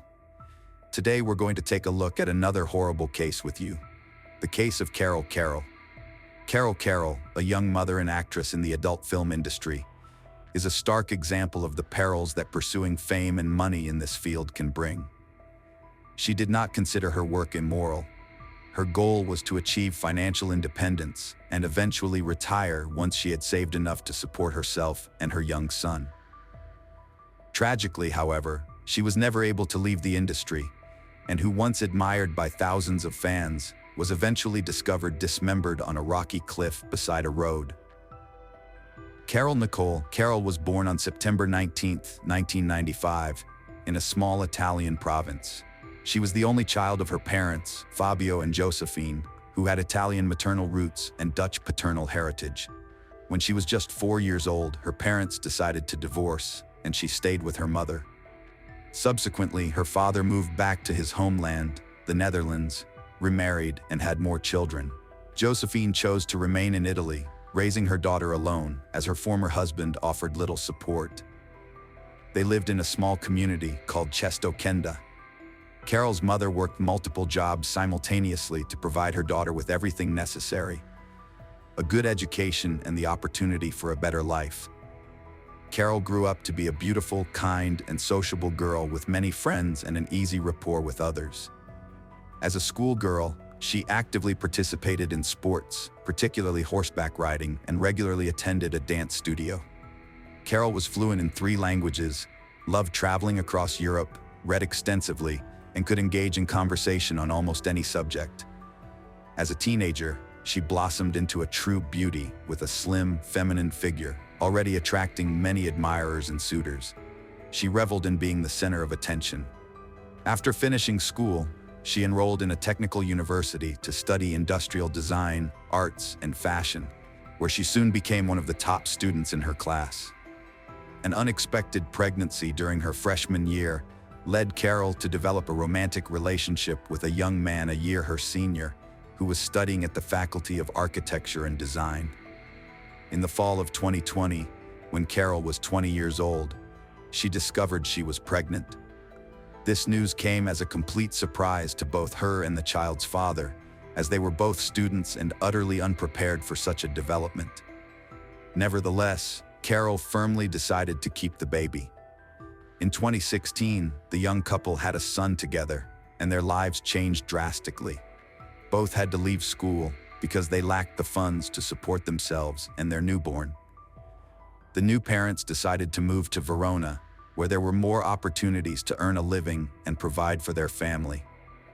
Carol got a job as a sales consultant in a large cosmetics and perfume retail chain shortly after her son turned 1, while her boyfriend worked on various projects from home, also taking care of their son. In the middle of 2019, Carol unexpectedly fell for another man named Angelo, with whom she began a passionate affair. The couple secretly met for about 6 months, renting hotel rooms, messaging each other at night, and striving to spend every free moment together. However, just before the new year, the father of Carol's child found out about her relationship and decided to part ways with his unfaithful partner. Carol felt this was for the best since she was planning to leave for her new boyfriend anyway. But then a problem arose. Angelo lived in his parents' house, and Carol couldn't move there with her child from a previous relationship. Therefore, they decided to rent a place together. But at that time, the coronavirus pandemic swept the world, leaving the young couple jobless and unable to afford their own apartment. Carol eventually moved into the home of her new boyfriend's parents and decided to temporarily leave her 4-year-old son with his biological father until the situation stabilized and she could bring him to live with her. Meanwhile, the situation worsened. A widespread self-isolation regime was declared, everyone was confined to their homes, and Carol faced significant financial difficulties. During this challenging period, Angelo and his parents supported Carol as best they could. She effectively lived at their expense in their home, unable to contribute financially to her young son. Moreover, Carol's mother was diagnosed with Parkinson's disease, which was progressing, and the woman needed costly therapy. Unexpectedly during the lockdown, Carol frantically considered ways to earn money from home to support her son and ill mother. She decided to try earning through social networks and her own YouTube channel, sharing about life in isolation and the challenges she faced. However, this content did not attract much interest, but her attractive appearance as a novice blogger drew attention, earning her compliments and even some inappropriate proposals in the comments. A subscriber suggested she create an account on the platform OnlyFans, noting that her attractive looks would be highly appreciated there. and she could become a star and earn quickly. Carol took this advice and registered on the service under the pseudonym Charlotte Angel. She began creating revealing content, posting her intimate photos and short videos. Quickly, she amassed a significant following willing to pay for such content. Carol soon began earning well, but kept from her boyfriend and close relatives how she was making money and what she was being paid for. Over time, her content became more explicit and sophisticated as she strove to please her fans, and she herself enjoyed this line of work. Carol hid the details of her job as long as she could. But about 6 months later, someone she knew stumbled upon her account. Rumors spread, and soon everyone knew how she was making a living. She wasn't too upset and even tried to justify it by claiming that her work was also a form of art that brought in a decent income and fully satisfied her. However, the conservative Italians were not ready to accept this, so friends and close ones gradually turned away from Carol, believing she was engaged in something immoral, and associating with her might tarnish their reputations. Carol herself regarded this attitude towards her work as prejudice and was confident that she would achieve success, becoming a wealthy and famous adult film star. Soon, the beauty became so popular that adult film studios took serious interest. Several directors approached the sultry Italian with offers to star in their films, and she readily agreed. She participated in group shoots and public performances. Word of her activities quickly reached Angelo, who naively thought his girlfriend was working remotely as a designer, but sometimes went to the office. He was shocked and at a loss for what to do next, as he hadn't planned on breaking up with her. However, when his parents learned about the situation, they insisted he break up with this fallen woman immediately, lest she disgrace their entire family. By then, Carol had enough money to rent her own place.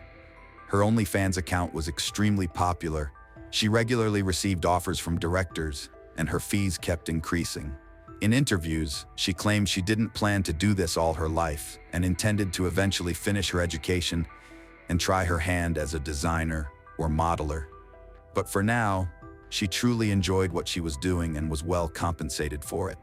Nonetheless, Carol often spoke about the constant moral pressure from those around her, their judgments, and attempts to shame her, causing certain psychological traumas. She called her work art and advocated for every woman's right to choose her profession without fear of judgment.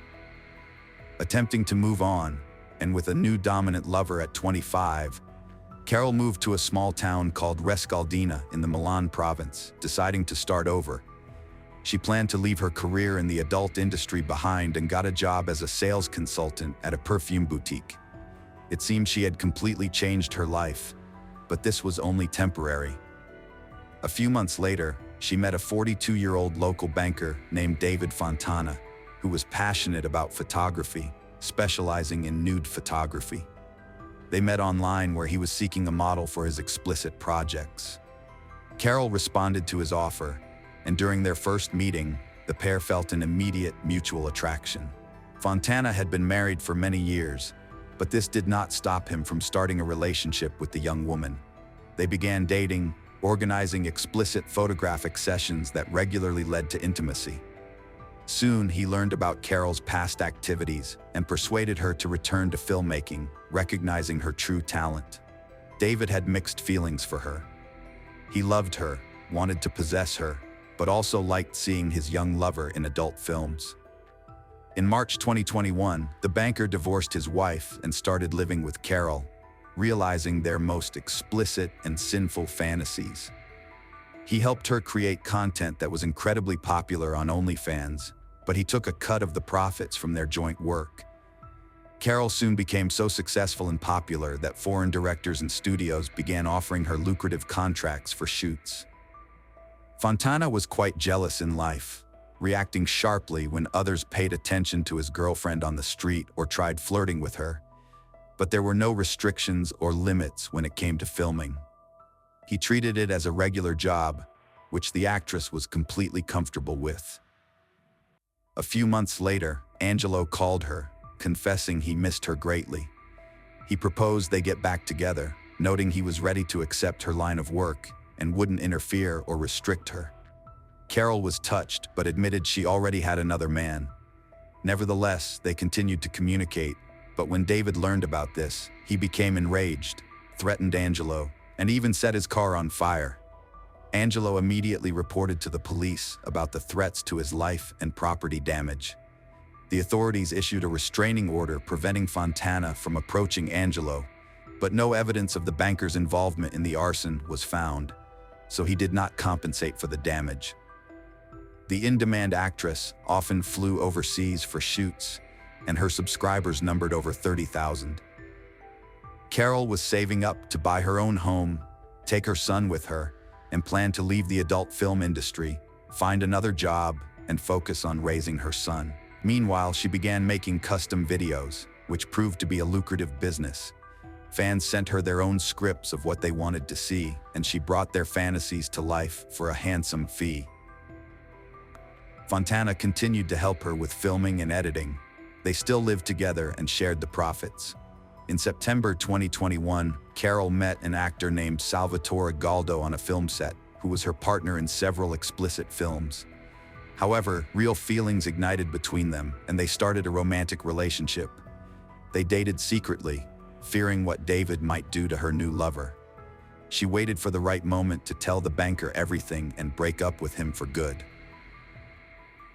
A few months later, Galdo gave her an engagement ring, asking her to become his lawful wife, and she joyfully accepted. By the end of the year, Carol had saved enough money to buy her own home. She planned to take her son, marry Salvatore, and finally decided to talk to Fontana. The man took the news surprisingly calmly. It seemed he understood everything and was ready to let her go to her new lover, but they still had several unfinished projects for which they had already been paid. They agreed to complete the work and then peacefully part ways forever. The mysterious disappearance of Carol. At the beginning of 2022, Carol unexpectedly vanished. She stopped appearing in films, ceased online streams, didn't communicate with colleagues, and accepted no new offers from directors. Many knew she had planned to leave the industry, so they assumed she had done just that. However, even her friends and fiancé, who were very concerned, couldn't reach her. Carol didn't answer calls but responded to messages in messengers, claiming she was fine, had decided to radically change her life, and needed time for herself. To her fiancé, Salvatore, she wrote that she had contracted COVID-19, was self-isolating, and they couldn't see each other for a while. Apparently, this explanation satisfied him, as he did not raise the alarm either.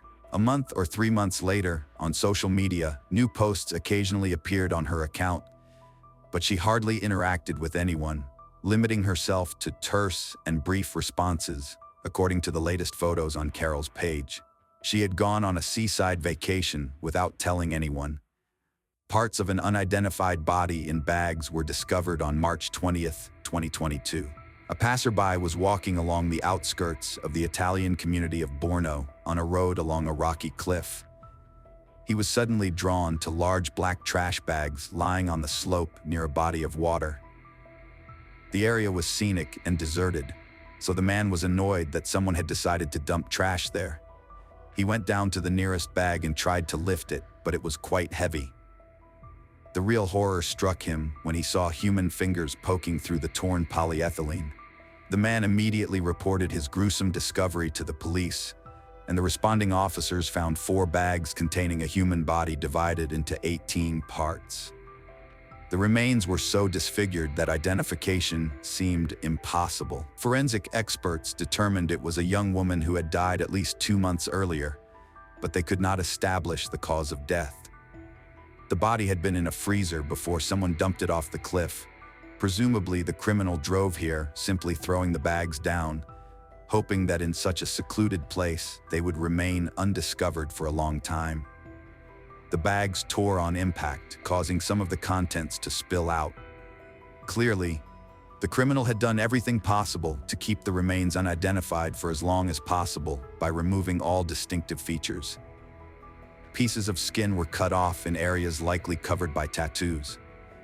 However, parts of these tattoos remained but were severely damaged. The skin in those areas had been burned with hot objects, cut and doused with acid. Nevertheless, By piecing together bits of the tattoos and comparing them with a database of missing persons, the police concluded that no one was looking for a woman with such features. This was odd, leading to the speculation that the deceased was not local. This remained the belief until a news report about the body was broadcasted, asking anyone who might recognize the described features to come forward. Soon after, a woman who appeared in adult films came to the station and said that based on the description of the tattoos, she recognized her colleague who had disappeared in early January. The actress mentioned that the deceased worked under the pseudonym Charlotte, but she did not know her real name. This information proved crucial as law enforcement now knew what the girl looked like in life, and they quickly established her identity and real name. The peculiar fiancé. As soon as the deceased's name became known, it was revealed that she had gotten engaged to her colleague, Salvatore Galdo, shortly before her disappearance. Curiously, he had not reported his fiancée missing. This led to the first suspect being found and detained. However, the man was clearly upset by the news of his beloved's demise and puzzled as to why he himself was under suspicion. According to Salvatore, he had kept in touch with the woman through messengers and social media, providing their correspondence as proof. Thus, he had no idea that Carol had long been deceased. He claimed that his beloved had contracted COVID-19 earlier in the year and was self-isolating, which is why he hadn't visited her. When police asked why he hadn't called her to check if she needed help, he said he had spoken by phone with Fontana, who was nearby and had promised to look after the woman. The fiancé's story was disjointed and unconvincing, but his testimony brought a second suspect into the case who needed to be detained and interrogated. However, there was no need to search for David, as he himself turned up at the station the next day to report a person missing. The horrifying truth: Fontana obviously did not expect the body to be found so quickly, so he hadn't been following the news. When he learned that Carol had been found and identified, he became alarmed but still believed the detectives would not track him down. However, when the police arrested Salvatore, the man realized this person would lead law enforcement right to him, as they had communicated by phone, and he had concocted a story about COVID-19, promising to take care of his fiancée. David was visibly nervous, consistently contradicting his own statements, and the story he told was highly implausible. According to him, he and Carol had been very close, but they hadn't seen each other for several months, and she had stopped making contact. He couldn't explain why he had only contacted the police now, under pressure. Fontana eventually began to testify, confessing that he had accidentally ended Carol's life. He claimed that in early January, they were filming extreme content for a client who had paid a large sum. The script required David to bind the woman, tape her mouth shut, put a bag over her head, and then brutally beat, torture, and torment her using various tools, including a hammer. They had agreed that he would not hit her with full force, but she would act as if she were in severe pain. However, during the process, he supposedly went too far, misjudged a hammer blow, and fractured her skull. When he removed the bag from her head, he saw she was in death throes, but instead of calling for medical help or trying to assist her, he, out of mercy, decided to end her suffering with a final hammer blow. Then, the criminal, allegedly in a panic, dismembered the body, but unsure what to do next, simply stored the remains in his freezer for over 2 months before deciding to dispose of them. Reconstructing the actual events, the investigation revealed that the mysterious, perverse client was David himself, who had contacted the woman using a fake account. Evidently, he didn't want to let her go and devised a sophisticated plan of revenge because she had decided to leave him. Additionally, during the torture session, the man extracted the password to her phone, which supposedly was also part of the script and a client's whim. On January 11th, around 9 in the evening, Fontana ended the woman's life by fatally striking her with a hammer. The next day, he purchased a large freezer using the deceased's credit card, as well as a saw and an axe from a hardware store, which he used to dismember the body. He made every effort to disfigure the body to prevent identification. He removed the tattoos along with the skin, and what remained of them he tried to burn, shred, and literally erase. After that, David placed the body parts in bags and stored them in the freezer, where they remained for over 2 months. During this time, the criminal communicated with the victim's relatives and friends on her behalf, and also managed her social media, creating the illusion that Carol was alive. By the end of March, the criminal apparently thought the danger had passed and decided to dispose of the body by dumping it off a cliff in a deserted area. He hoped that the remains would either never be found or, by the time they would have decomposed to the point of being unidentifiable. However, David was mistaken, and the body was discovered just 2 days later, with authorities tracking him down within a week. Trial and verdict. The most bewildering and incomprehensible aspect of this case was that nearly 3 months after the girl's disappearance, none of her relatives or friends had reported her missing. They were all satisfied with the responses in messengers and posts on social media. Even the fiancé, who thought Carol was ill, was not alarmed by the fact that she didn't answer calls and never tried to visit her. If someone had raised the alarm, the murderer would have been tracked immediately via the signal from the victim's phone, which had been on and in David's possession all this time. At the trial, Fontana expressed remorse and swore that he loved Molly and had taken her life unintentionally. He also claimed that he had planned to end his own life after her death, unable to cope with the grief. Naturally, such a statement sounded foolish, and nobody believed him. But the defense insisted that the incident was indeed an unintentional act of violence, despite the fact that the defendant himself had commissioned the recording of the brutal video. On June 12, 2023, the court found Fontana guilty of manslaughter and sentenced him to 30 years in prison. He was also ordered to pay compensation to the deceased's son in the amount of €200,000, as well as €100,000 to Carol's mother and €50,000 to the father of her child. Surprisingly, the manner of assassinating was not deemed cruel, and the dismemberment of the body was not considered an aggravating factor, so the criminal could potentially be eligible for parole. Hello friends, welcome to our channel. Today we're going to take a look at another horrible case with you, the case of Jessica Disson. A young girl vanished without a trace after being left home alone briefly. The events that followed seemed more like a suspenseful crime novel than a genuine case, as it was difficult to fathom such an occurrence in reality. It took a decade and a half to uncover the truth, and when it was finally revealed, the public was both outraged and stunned by the shocking details that emerged. Jessica Disson was born on May 2, 1982, in the small American town of Shepherdsville, Kentucky. It was a quiet place where a lot of residents were involved in farming and knew each other well. Jessica had 2 younger brothers, and from an early age, she helped her parents to take care of the kids while they were working. This made Jessica more independent, and her parents could always rely on her. When she was 15, she took a part-time job at a local restaurant to save up for her first car. She dreamed of a red Pontiac, and a few years later, she had saved enough money to make that dream a reality. Despite her part-time job, Jessica had excellent grades and started to make plans to attend college to become an accountant. In the fall of 1999, at the age of 17, Jessica began her final year of high school. Excited about a new relationship, she had recently started dating a boy. Friday, September 10th started like any other day. While Jessica slept, her parents left for work, and her younger brothers caught the bus to school.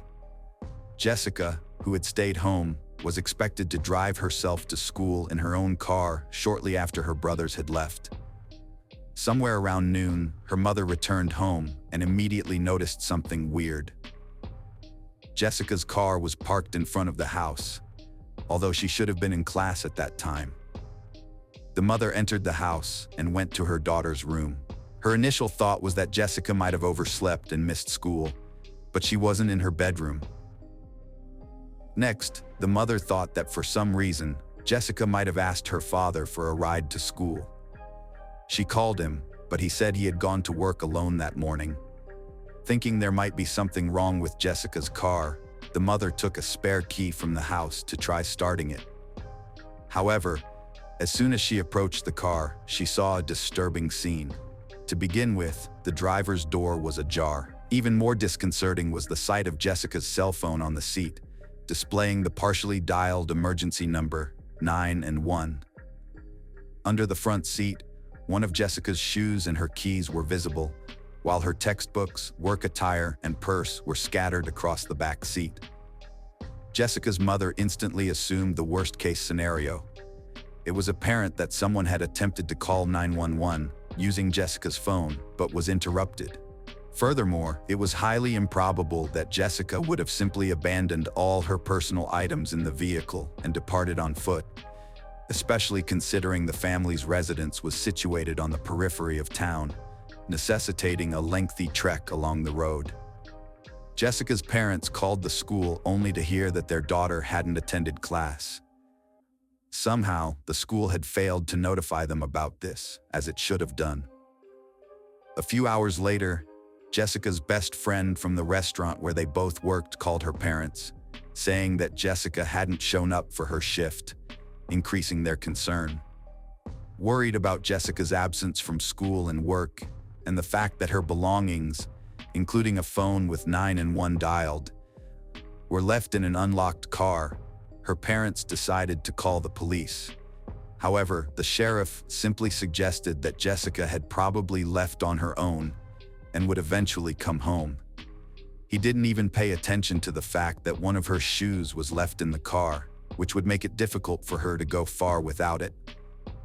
Jessica's parents tried to convince the sheriff that their daughter might be in danger, but despite their pleas, he refused to open an investigation, leaving them with no choice but to return home. After that, Jessica's parents decided to take matters into their own hands. They contacted relatives, friends, and acquaintances, but no one had seen her. Together, they started to search for Jessica throughout the town, but she was nowhere to be seen. The next morning, her parents went back to the sheriff and told him that Jessica still didn't make it home. This time, he dispatched 2 officers to inspect her car, but their parents faced yet another problem. The officers examined the vehicle without gloves, touching everything inside with their bare hands. They also didn't check Jessica's room, although it was standard procedure. Once again let down by law enforcement, Jessica's parents tried to get some help from the local media, drawing their attention to their daughter's disappearance and the police's lack of interest, alongside relatives and friends. They initiated their own search and also began distributing flyers with information about Jessica. The search was led by Jessica's father and his brother Stanley, who knew the area well. Fearing the worst, they decided to search the vicinity near a local river. The area had a pretty bad reputation as it was popular among local drug dealers and other criminals due to its overgrown and secluded nature. For hours, Jessica's relatives combed through the difficult terrain near the river, but found no trace of her. The next morning, something extremely weird happened. Jessica's parents were at home, and their son was playing in the yard. Suddenly, he rushed inside, claiming he heard a cry for help that sounded like his sister's voice.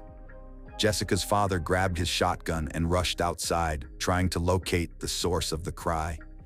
At the same time, his brother drove up to their house and quickly joined the search. Soon they noticed something. There was smoke rising from their neighbor's property, a 40-year-old man named David Brooks. As they approached, they saw him burning something that resembled clothing on his land. It looked highly suspicious, so Jessica's father asked Brooks for permission to search his farm. Brooks, however, refused and asked them to leave. This wasn't the only weird thing about Brooks. Before Jessica's disappearance, her relatives had maintained a normal relationship with him and his family. However, shortly after that, Brooks began behaving strangely. He started regularly driving slowly past their home, staring at them with an ominous smile. Jessica's parents also received mysterious phone calls where an unknown man remained silent and just breathed heavily.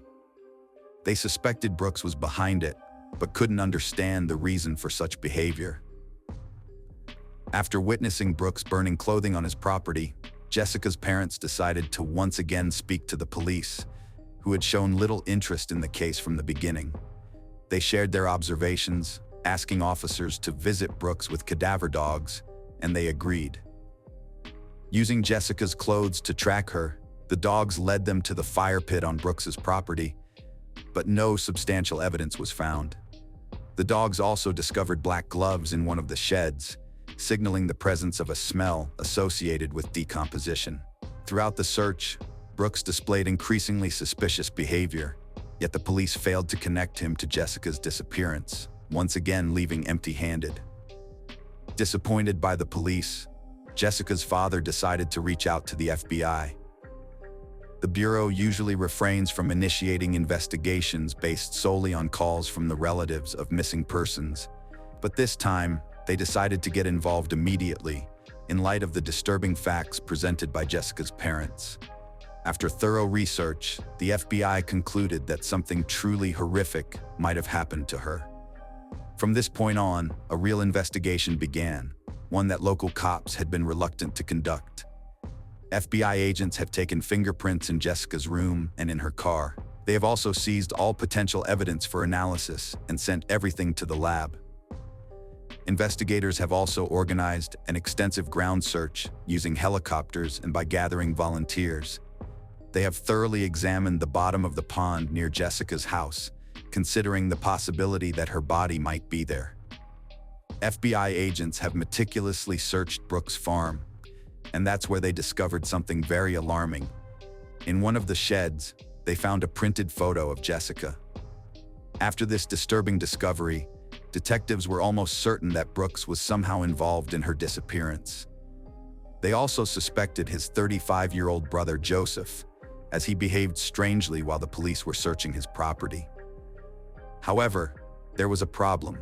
During the search, investigators found no evidence substantial enough to arrest the brothers. So they focused all their efforts on the search in the area, almost certain that Jessica was no longer alive.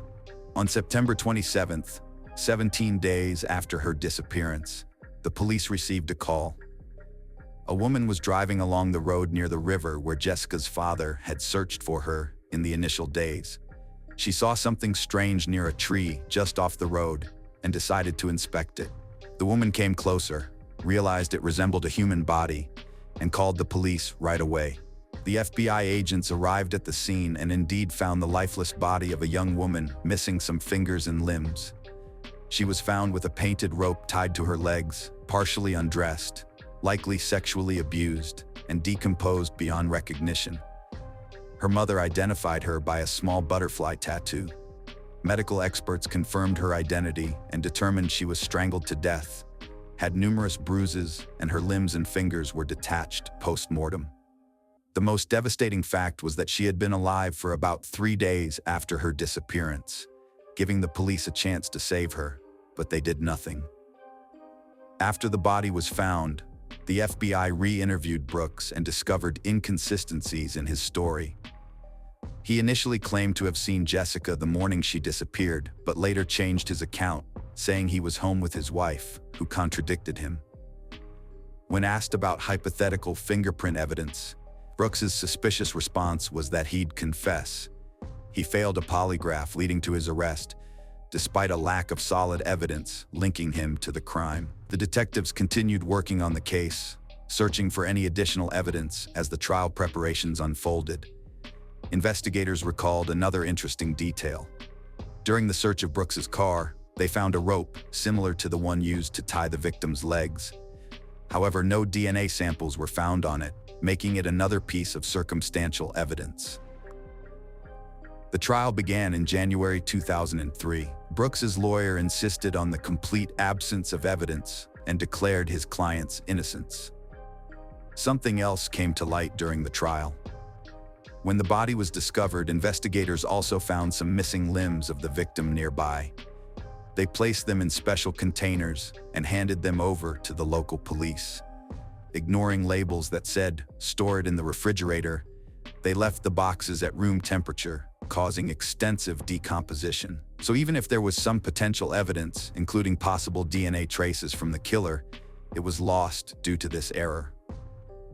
All other circumstantial pieces of evidence against Brooks lacked sufficient weight. Ultimately, the jurors couldn't reach a unanimous decision, so the man walked free. According to state laws, he could only be charged again if new evidence was found. For Jessica's parents, this was a devastating blow. They had almost no doubt that Brooks was behind their daughter's murder. Moreover, had the police taken their job more seriously, their daughter might have been saved. So in the end, they lost all hope of achieving justice.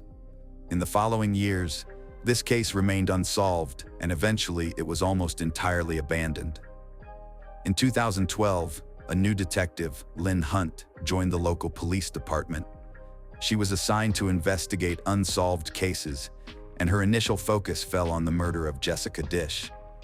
Upon reviewing the case files, she was shocked by the negligence of her predecessors. Most of the documents were filled with errors, missing any reference to conversations with the involved parties, and the evidence wasn't properly documented. In other words, it was so ineffectively handled that she had to essentially start the investigation from scratch 13 years after the murder. Her first step was to speak with Jessica's family.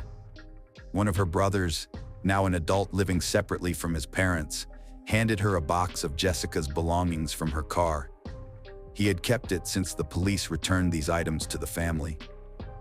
Once again, Hunt was astonished at how carelessly her colleagues had handled the evidence, failing to store it properly according to protocol. Now, after so many years, these items were unlikely to help her. Hunt persisted in her meticulous examination of the documents. She soon discovered an interesting detail. Brooks' medical report indicated an IQ of only 61. This called into question all the interrogations, because with such low intelligence, he may have misunderstood the questions and given inadequate answers. Hunt came to believe that this man was probably not connected to the case, his strange behavior explained by his extremely low IQ. Then, Hunt began to think about who else could have committed this murder. She extensively researched everyone involved in the case or living nearby. This went on until September 2014, nearly 15 years after Jessica's death, when a colleague from another department called Hunt to share intriguing information. An inmate from a Kentucky state prison claimed to know the real identity of Jessica Dish's murderer. Hunt approached this lead with slight skepticism. Usually, when inmates wanted to share some information with the police, it ended in disappointment and wasted time. Many of them just imagined stories to secure early release or improve their conditions in prison. Still, she understood that she couldn't ignore this lead without verification. She went to the prison and met with the man who supposedly had the information. According to him, he shared a cell for some time with an individual convicted of child abuse, the same charge as his. On this common ground, the two became friends and occasionally exchanged details about their crimes. One day, the cellmate told him that, among other things, he had murdered Jessica Dish. After that, the informant dropped a bombshell, giving the detective the name of this man, leaving her in shock. It was Stanley Dish, Jessica's uncle, her father's brother. According to the informant, Stanley told him that he had sexually abused Jessica for several years while living in their home.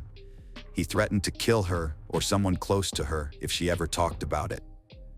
In the spring of '99, when Jessica got a boyfriend, Stanley began to fear that sooner or later, she might confess to him about the abuse by her own uncle. On the morning of September 10th, Stanley arrived at her home when Jessica was alone. She was outside getting into her car, having already loaded all her belongings. Stanley approached her and demanded that she break up with her boyfriend, but Jessica refused and threatened to expose him if he didn't leave her alone. He started threatening her, and she reached for the phone, attempting to dial 911. Stanley tried to grab her, but Jessica broke free and ran into the house. The man followed her to her room, struck her, and bound her in her sheets before taking her to an abandoned shed not far from where her body would later be found. Stanley kept her alive there for several days, subjecting her to abuse and torture. Then, he killed her, moved the body to a visible location near the road, and buried the sheets in the ground beneath the shed. He also mentioned that after the murder, He removed some of the victim's limbs, hoping to mislead the police into thinking drug traffickers were involved. Detective Hunt realized that this information was never disclosed. Only Jessica's closest relatives knew about the missing limbs, so the informant couldn't have fabricated this detail. At last, he also added that Stanley buried Jessica's shoe beneath a broken tree near the shed. Hunt decided to verify all this information about the buried evidence. Given the shortage of staff in the local police department, no one from there could help her, so she reached out to Jessica's brother and a few other relatives who agreed to participate in the search. She didn't tell them that Stanley might be the murderer, as she decided to find some evidence to support these shocking accusations first.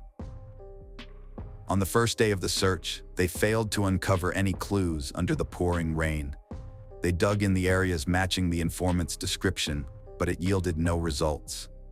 The next day, Jessica's brother and Hunt returned to the site. On the way, he pointed out an abandoned barn alongside the road. They headed there and started digging the soil inside, and almost immediately, there was a long-awaited breakthrough. They discovered a buried bedsheet. Hunt collected the evidence and hurried to Jessica's home. Throughout these years, her parents hadn't made any changes to her room. It remained exactly as it was on the day their daughter vanished. Thanks to this, Hunt was able to confirm that the found bedsheet was part of Jessica's bedding. It was absent from the bed, and the other linen shared the same pattern. Immediately after this discovery, Stanley was arrested and brought in for questioning. He refused to confess to the crime, although he appeared visibly shaken during the conversation with the detectives. Stanley, accused of murdering his niece Jessica, left her father in disbelief. Initially in denial, he later realized Stanley had misled the search party when Jessica first vanished, steering them away from the barn where she was held, only yards away from where Stanley claimed to be ill. While readying for trial, Detective Hunt delved into the suspect's history for more proof. She found he had not only assaulted a family member before, but several female relatives also reported childhood sexual abuse by him. Hearing all of these stories, the police concluded that Stanley had been doing this for 3 decades. Despite all of this, Detective Hunt realized that securing a conviction for the murder would be challenging, since there were almost no straight pieces of evidence against Stanley, such as fingerprints or DNA. She continued to dig into the case until she stumbled upon a box of old files she hadn't examined yet. Looking through its contents, Hunt was once again shocked by the incompetence of her predecessors who initially handled the case. In the box, there was a letter dated June 26, 2002. Another informant wrote to the police the same story that Hunt heard only 12 years later from the Kentucky prison inmate. By the summer of 2002, Stanley was already serving time for assaulting an underage relative. During that time, he told his cellmate about murdering Jessica. The cellmate, who happened to be a police informant, wrote a letter to the department handling the case, disclosing all the gruesome details of what Stanley had done to his niece. And what do you think the police did? They simply ignored the letter, likely convinced of Brooks's involvement in those years, so they didn't bother considering other suspects. Once again, Hunt was disappointed by her colleagues' lack of professionalism. If only they had paid more attention to their job, this case could have been solved back in 2002. By now, after all these years, she could only await the trial, hoping that Stanley would finally face delayed justice for his actions. The process began in 2015, and Stanley declared his innocence. Present in the courtroom, Jessica's parents could hardly look at their relative who had destroyed their lives. They were also furious that he couldn't just confess to give them some sort of closure. The prosecution believed that the chances of obtaining a guilty verdict on murder charges were relatively low, mainly because there was almost no substantial evidence against him. There was also a problem with the assault charges involving other girls in the family. All of them would have to testify in court, describing Stanley's actions against them in great detail. So the prosecution decided to offer Stanley a plea deal. They agreed to drop the death penalty in exchange for Stanley's confession, both in assaults on relatives and Jessica's murder. In the end, he agreed and pleaded guilty. As part of the deal, he wasn't required to disclose any specific details of the crimes. Jessica's parents, who desired to know the whole truth, weren't happy about it, but Stanley remained silent. Under the plea deal terms, the murderer received a 20-year prison sentence with the possibility of parole after 15 years.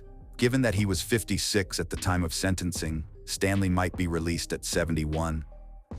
After the trial, Jessica's father promised that if his brother doesn't die in prison, he'll be waiting for him to take matters into his own hands. In 2019, Stanley gave his first interview, claiming he didn't kill Jessica. According to him, he was at work that morning, but it was impossible to verify after 2 decades. He also couldn't explain how 2 unrelated informants came up with identical stories, including details only known to the murderer, such as a bedsheet burial site. As for David Brooks, detectives still don't rule out his potential minor involvement in the case. Stanley knew him and could have asked for help in disposing of the victim's belongings. Given Brooks's low IQ, he might not have fully understood the whole situation. It's possible that he burned the girl's clothes in the fire, and Stanley might have handed him the gloves with the scent of the body that the dogs detected. It's also possible that he left Jessica's photo in Stanley's shed to frame him. However, the truth may never be revealed, as Brooks passed away in 2021 due to heart problems. It's worth mentioning the moment when, on the 3rd day of Jessica's disappearance, her younger brother heard a cry for help outside, thinking it was his sister. It's still impossible to say with certainty what happened at that time. The girl could have still been alive, but Stanley was holding her in the barn a few miles away from her home. Most likely, the child either imagined it due to stress or someone else was screaming. However, there's a somewhat unlikely version. As we recall, right after Jessica's father rushed outside, Stanley drove up to the house, which means he was nearby. It could be that the girl was in his car with her mouth taped shut or unconscious. However, this theory seems highly improbable. 40 years ago, an American teenager was found bludgeoned to death in a cemetery in New Jersey. Her face was so badly injured that it was impossible to identify her at the time. The American public began to refer to her as Princess Doe, the Jane Doe who had died too young. For 4 decades, her real name has been a mystery, until now. Hi, and welcome to Mysterious 7. I'm Michael, and today's episode, I'm going to take you guys through the story of how Princess Doe was killed, how her identity was revealed, and how her killer was finally caught. Let's get right into it. Princess Doe was a previously unidentified American teenager from West Babylon, New York. She was found murdered in Cedar Ridge Cemetery in Blairstown, New Jersey, on the 15th of July, 1982. Her face had been bludgeoned beyond recognition. Her case gained national attention, and the public took a special interest in unraveling her story and finding answers. She became the first unidentified dead body to be entered into the National Crime Information Center. On the morning of Thursday, July 15, 1982, at around 8 a.m., gravedigger George Keyes discovered the body of a young girl in the rear section of the Cedar Ridge Cemetery in Blairstown, New Jersey. The body was found lying on its back, just over a steep bank that leads to a creek below. The victim's face had been beaten beyond recognition with a yet-to-be-determined object. Due to the significant decomposition of her body, even her eye color could not be confirmed. The young girl was dressed in a red short-sleeve shirt. A peasant-style skirt was found lying on top of the victim's legs. No footwear or undergarments were found. No conclusive evidence was found, but this was difficult to determine because of how much the body was decayed. A golden cross necklace was found tangled in the victim's hair. 2 earrings were found in her left ear. Red nail polish was found on the right hand only, and she had no surgical scars, distinct birthmarks, or tattoos. Scars or marks on the head or face area could not be known due to the condition of the body. Forensic anthropologists determined that the victim was not pregnant and had never given birth, and was most likely between the ages of 18 and 14 years old at the time of her death. Toxicology did not reveal any traces of drugs, but was not entirely conclusive, because of the time elapsed between the death and the discovery of the body. It is believed that the body was discovered after 2 to 3 days, or possibly even weeks, of exposure to the elements. This was especially difficult to determine because of the hot and humid weather in the area at that time. The forensic examination indicated that the girl had attempted to fight back or defend herself from her attacker, as injuries indicating trauma to her hands and arms were visible. The girl's body was buried in the Cedar Ridge Cemetery, not far from where she was discovered in January 1983. Donated funds were used to pay for the victim's coffin and headstone. The headstone was engraved with the text, "Princess Doe, missing from home. Dead among strangers, remembered by all." For many years, Princess Doe was thought to be Diane Janice Guy, a missing teenager from San Jose, California, who vanished on July 30, 1979. This theory was propagated by several law enforcement officials in the state of New Jersey, who went as far as to hold a press conference identifying Diane Dye as Princess Doe. However, Lieutenant Eric Kranz, the Princess Doe case's original lead investigator, maintained that Diane Dye was not a viable candidate for Princess Doe's identity. Kranz's feelings were shared by Diane's family and investigators in California, who were particularly angered by the conduct of the New Jersey law enforcement.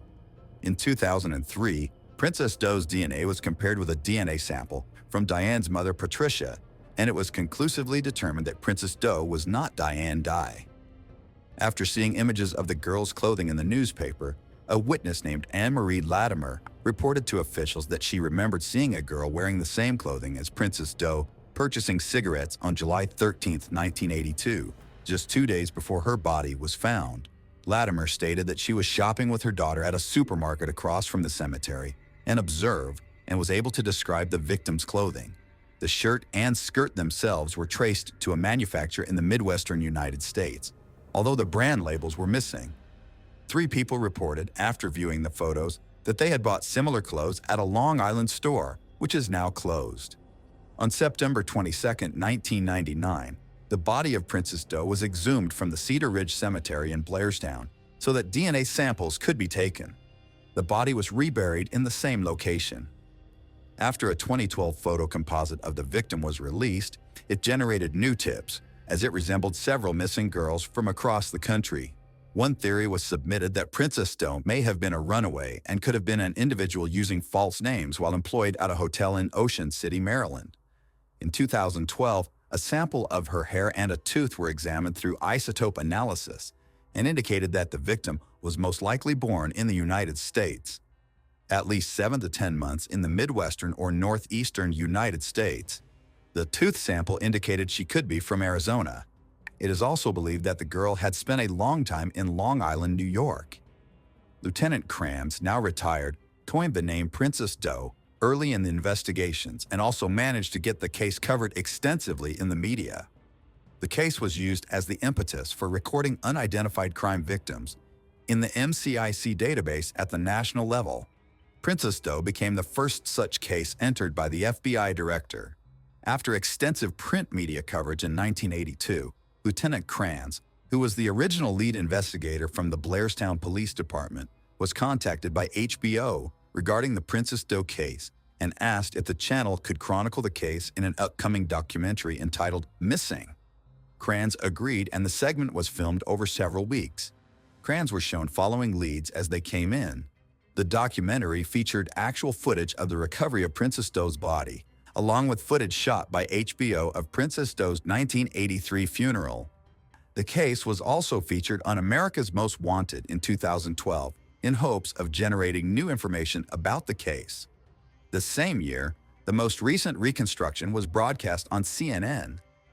On July 15, 2012, a memorial service was held for the 30th anniversary of Princess Doe being discovered at the top of the ravine where her remains were found. Over 100 citizens attended, as well as several reporters and cameras. The victim's clothing as well as her photo reconstructions were on display for public viewing. On October 12, 2014, Princess Doe was honored at a missing persons rally in the area. In the years between the first discovery in the body and the final identification, several theories cropped up. The first one was that Princess Doe was actually Diane Dye, a young girl missing from California, which has now been definitively disproved. Secondly, The killer of Princess Doe was already in prison for another homicide. A man called John Reese was briefly suspected, as he was convicted of killing another woman in nearby Belvedere, New Jersey.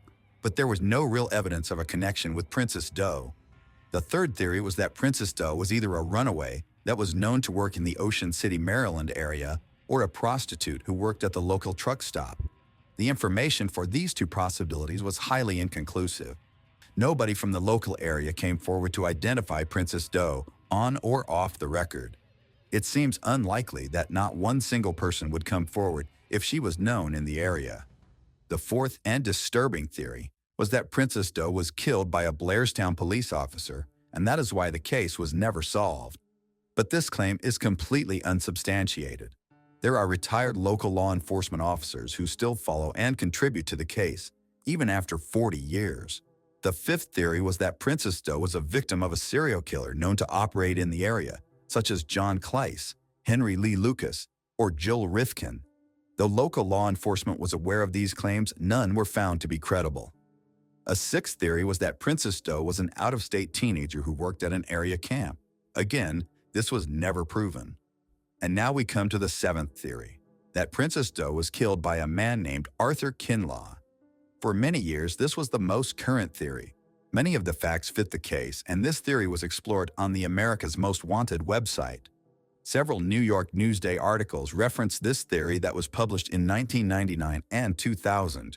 Mr. Kinlaw was already in prison for other crimes, but since Princess Doe's body wasn't identified, his involvement in her murder could not be proven beyond a reasonable doubt. Princess Doe's body was re-exhumed in November 2020 using a grant, and she underwent DNA extraction for genetic genealogy. In May 2021, investigators were notified by the NCMEC, or National Center for Missing and Exploited Children, who were collaborating with Astria Forensics about obtaining DNA markers from degraded samples of Princess Doe's body using a grant. On June 18, 2021, investigators received the news that Astria Forensic agreed to extract DNA and construct a DNA profile. On February 10, 2022, Astria Forensics relayed to investigators that the creation of a DNA data file was successful. The results were sent to the NCMEC's consulting genealogist from Innovative Forensics Investigations. The managing officer was Jennifer Moore, who agreed to perform unlimited genealogy testing free of charge. On February 22, 2022, Innovative Forensics announced to investigators that they had found a candidate for Princess Doe. Investigators went to West Babylon, New York, where they met Robert Olenek Jr., Princess Doe's brother. They also collected a DNA sample from Princess Doe's sister, which mitotyping technology used to build a mitochondrial DNA profile. The Union County Prosecutor's Office Forensic Laboratory assisted by creating an STR-DNA profile through the victim's sister's DNA sample. Mitotyping technology sent their results to the Union County Prosecutor's Office Forensic Laboratory, then sent both the mitochondrial DNA and STR-DNA profiles to the University of North Texas Center for Human Identification. On April 29, 2022, the center identified Princess Doe as Dawn Olenek. Her identity was formally announced on July 15, 2022, the 40th anniversary of her discovery. Robert Olenek Jr. said that Olenek left their home at her mother's request, and she was never seen or heard from again. Way back in 1999, evidence came to light that Arthur and Donna Kinlaw may have been involved in Princess Doe's murder. Donna was arrested in California for attempting to commit welfare fraud by using the name Eliana, which was traced to a Long Island native. When the police questioned her, she gave them details about the murder of Linda, and her testimony put the Kinlaws behind bars. Donna gave details about 2 murders Arthur had committed, of 2 other female victims who remain unidentified today. After Arthur was faced with a death sentence, Donna told authorities that Kinlaw had killed another woman, a sex worker, earlier in 1982. She told police that she was with Arthur in the cemetery and witnessed him commit the murder. Another report states that Donna Kinlaw said that in July 1982, her husband brought home a teenage girl, left home, and returned without her. He later apparently disposed of his clothing and cleaned his vehicle. Afterward, he threatened his wife, claiming if she did not attend her job, he would take her life, as he did to the girl he brought home. However, a lack of corroboration meant that Arthur Kinlaw was not charged. Lieutenant Stephen Spears, who worked on the case as a member of the Warren County Prosecutor's Office, from which he is now retired, stated that Kinlaw claimed responsibility for her death, but I have no physical evidence to confirm that, and without the identity of Princess Doe, I have no way of connecting the dots, so to speak, putting her in a place where he could have been or would have been at the same time. Spears also reported that he doubted the confession because the Kinlaws could not provide a name for Princess Doe, even though they claimed to have been with her for some time. Even though he questioned the credibility of their statements, Spears does not believe the victim was native to Long Island, New York. However, Donna Kinlaw was interviewed by a forensic artist who created a sketch of the girl she claimed to have met, which does resemble the most recent composite.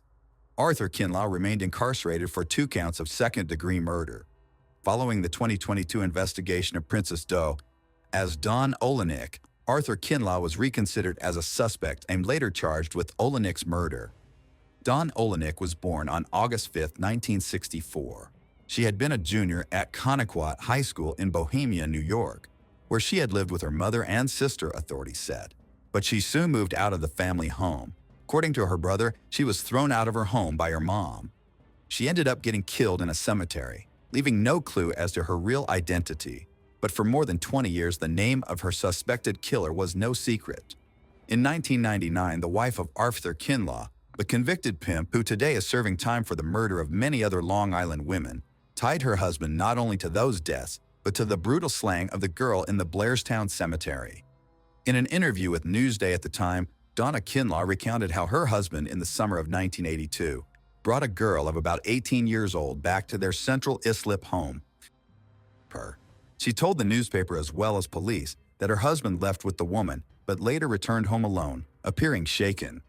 About 2 weeks later, according to Newsday, she read that police in Belvedere, New Jersey, had found the body of a dead girl who fit the description of the girl who was in their house that night. He kept saying, "What does it say? What does it say? Does it say who the person was who got killed?" She said her husband asked. From the story she read aloud to her husband, Donna Kinlaw told Newsday that she remembered that the New Jersey police named the dead girl Princess Jane Doe. Not long afterward, investigators exhumed her body to recover the murder victim's femur bone in hopes of using her DNA to identify her. And in fact, investigators acknowledged that Arthur Kinlaw confessed to the New Jersey murder in written statements dating back to 2005. But it was not until April of this year that Don Olenek was positively identified. Arthur Kinlaw, now 68, is currently imprisoned in Sullivan County, New York, on 2 other first-degree murder convictions from 2000. Among them was a teenager he knew only as Linda in April 1984 in the Bronx, Newsday reported. "I strangled her with my hands," said Kinlaw. "She was hit about the head, by me, with a bat." Arthur Kinlaw has now been charged with 1 count of homicide as the result of the subsequent investigation, witness statements, and his confession of Olenek's murder.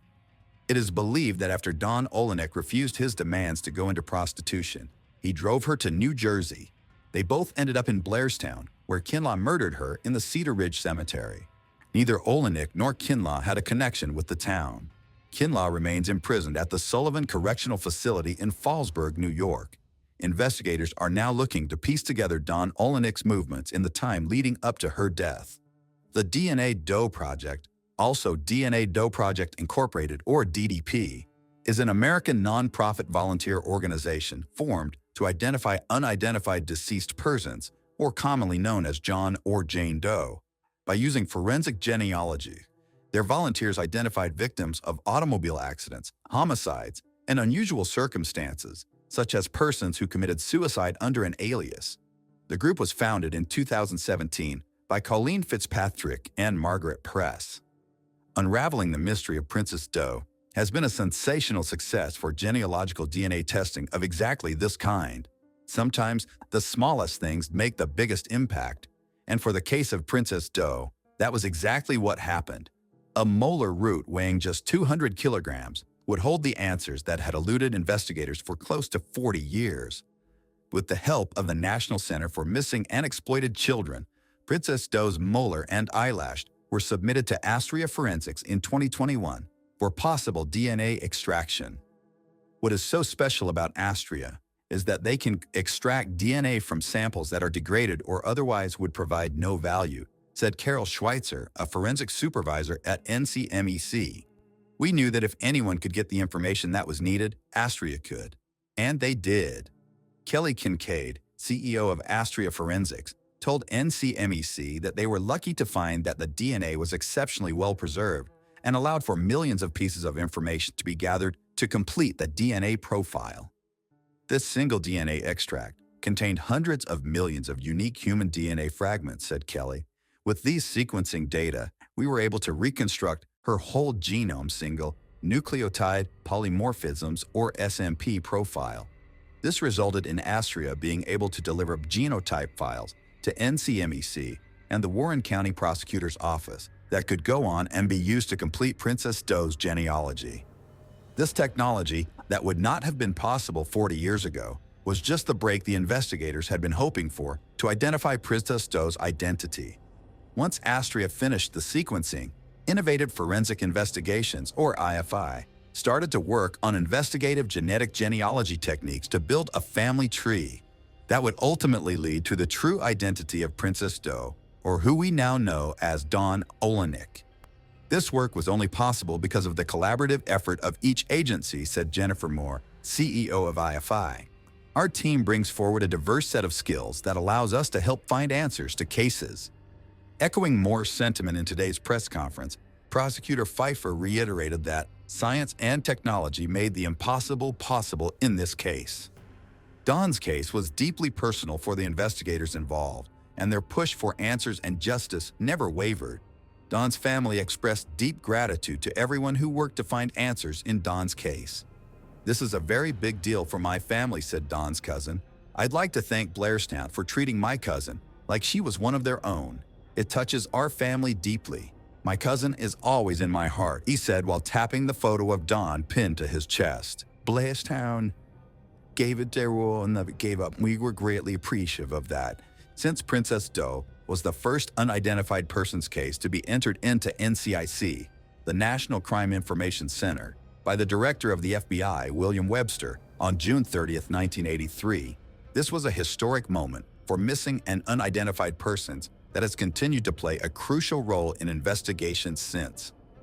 The entry in NCIC has remained current and alive until today, when she will be removed. The tenacity of law enforcement has never stopped, and they continue to pour resources and new technology into solving this case. And it's thanks to the collaboration between police authorities and genealogical DNA testing experts that Princess Doe was publicly identified on the 40th anniversary of the discovery of her body as Dawn Olenek. So, what do you guys think about this 40-year-old case finally getting resolved? Do you still have any theories about Princess Doe? Let us know in the comments section.